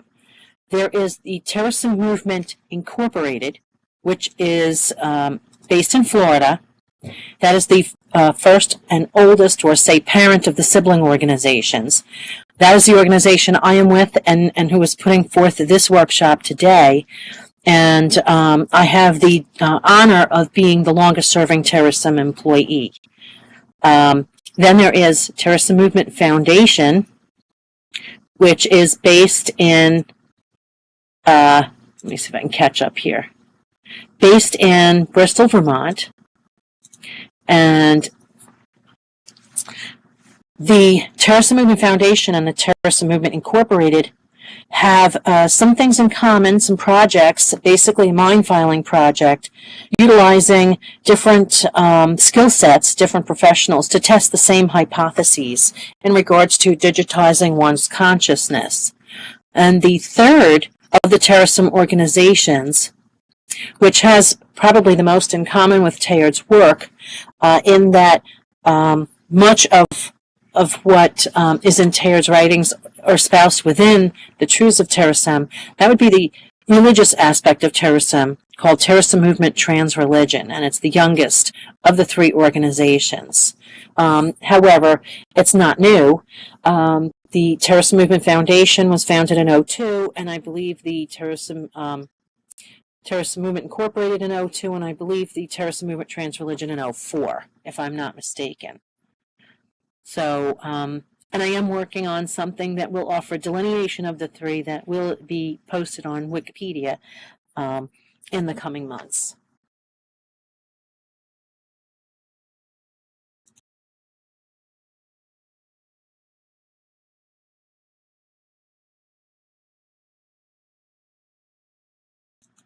And that concludes Dr. Rothblatt's slide presentation, which I just added to. So I can now open the floor to any questions in the chat box in reference to Terasem, in reference to the founders, in reference to the events, projects, and journals that we have. Are there any questions?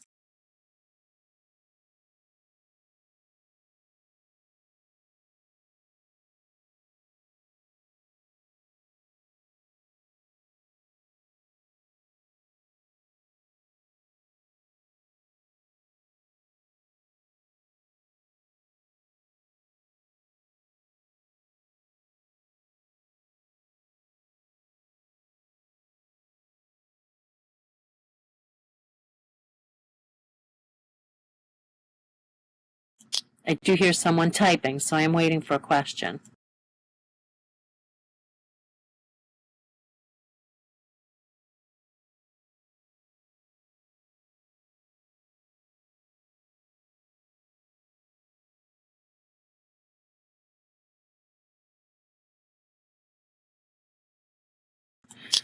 Kevin asks, will this presentation appear online? If so, how can I find it? Several things can happen. I will transcribe. I'm doing an audio recording as well as visual recording. The avatar on the front row, Eskatoon Magic, is assisting with that, very graciously so. I will be doing a transcription, and all of the presentations from today will be considered for publishing in Terasem's online journal called the Journal on Geoethical Nanotechnology. And I believe the slide in the that's up now has that link all the way to the front, all the way to the right on the bottom. It's www.terasemjournals.org. If, of course, I would work with anyone whose presentation is being considered for publishing. Nothing is ever published without an author's explicit written permission and review. Also, I would like to, depending on the quality that we were able to capture with the video, be able to publish that on YouTube. Anything that goes up links will be provided to everyone who participated and anyone who asked, so that they may easily and eagerly find the presentation.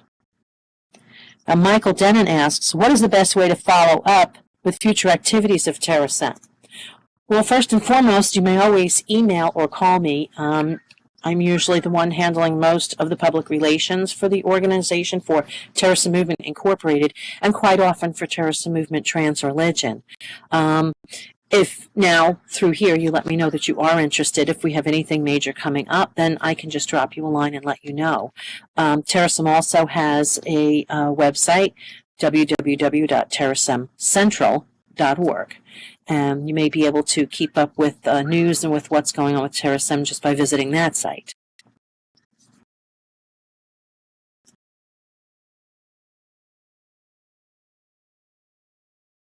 I want to mention at this time that, oh, you're welcome, Michael, that in regards to testing the hypotheses on digitizing one's consciousness, Terasem Movement Incorporated, who I am with, has a project called CyberRev, and that means Cybernetic Beingness Revival. It is located at CYB as in boy, EREV, cyberrev.org.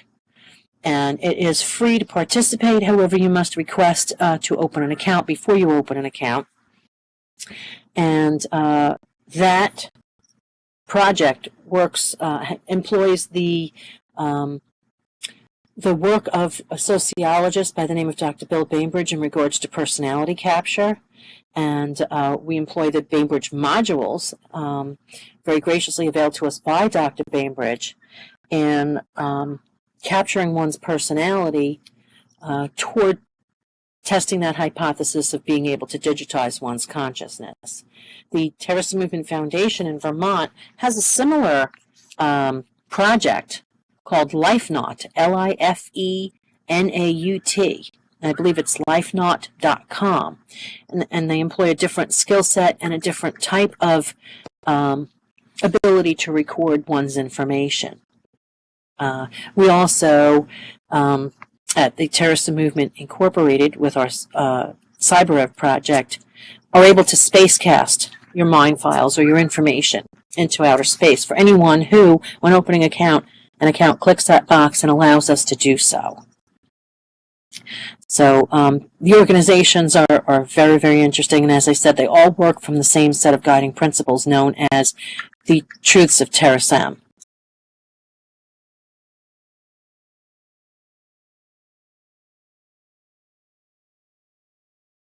Kevin O'Neill asks, has this program been influenced by the work of Gemmell and Bell at USC? That is a question for Dr. Rothblatt. I can forward that to her. That might have been something she could address. It's not something I can, as she conceived of and created and founded the Terasem organizations. I know the works of an author by the name of Octavia Butler were very influential. The works of Freeman Dyson, Gerald K. O'Neill, Ray Kurzweil, von Neumann, these were all influential. They're all actually mentioned within what Martine had constructed called the Truths of Terasem. However, I do not know of the influences that you were asking. It doesn't mean they don't exist, but I will ask Dr. Rothblatt and ask her to contact you with that answer, or give me that answer and I will contact you with it.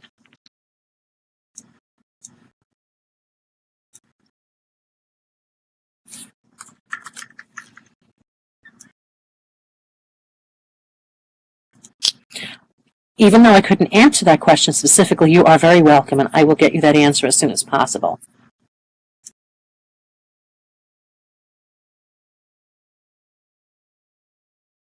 Are there any more questions?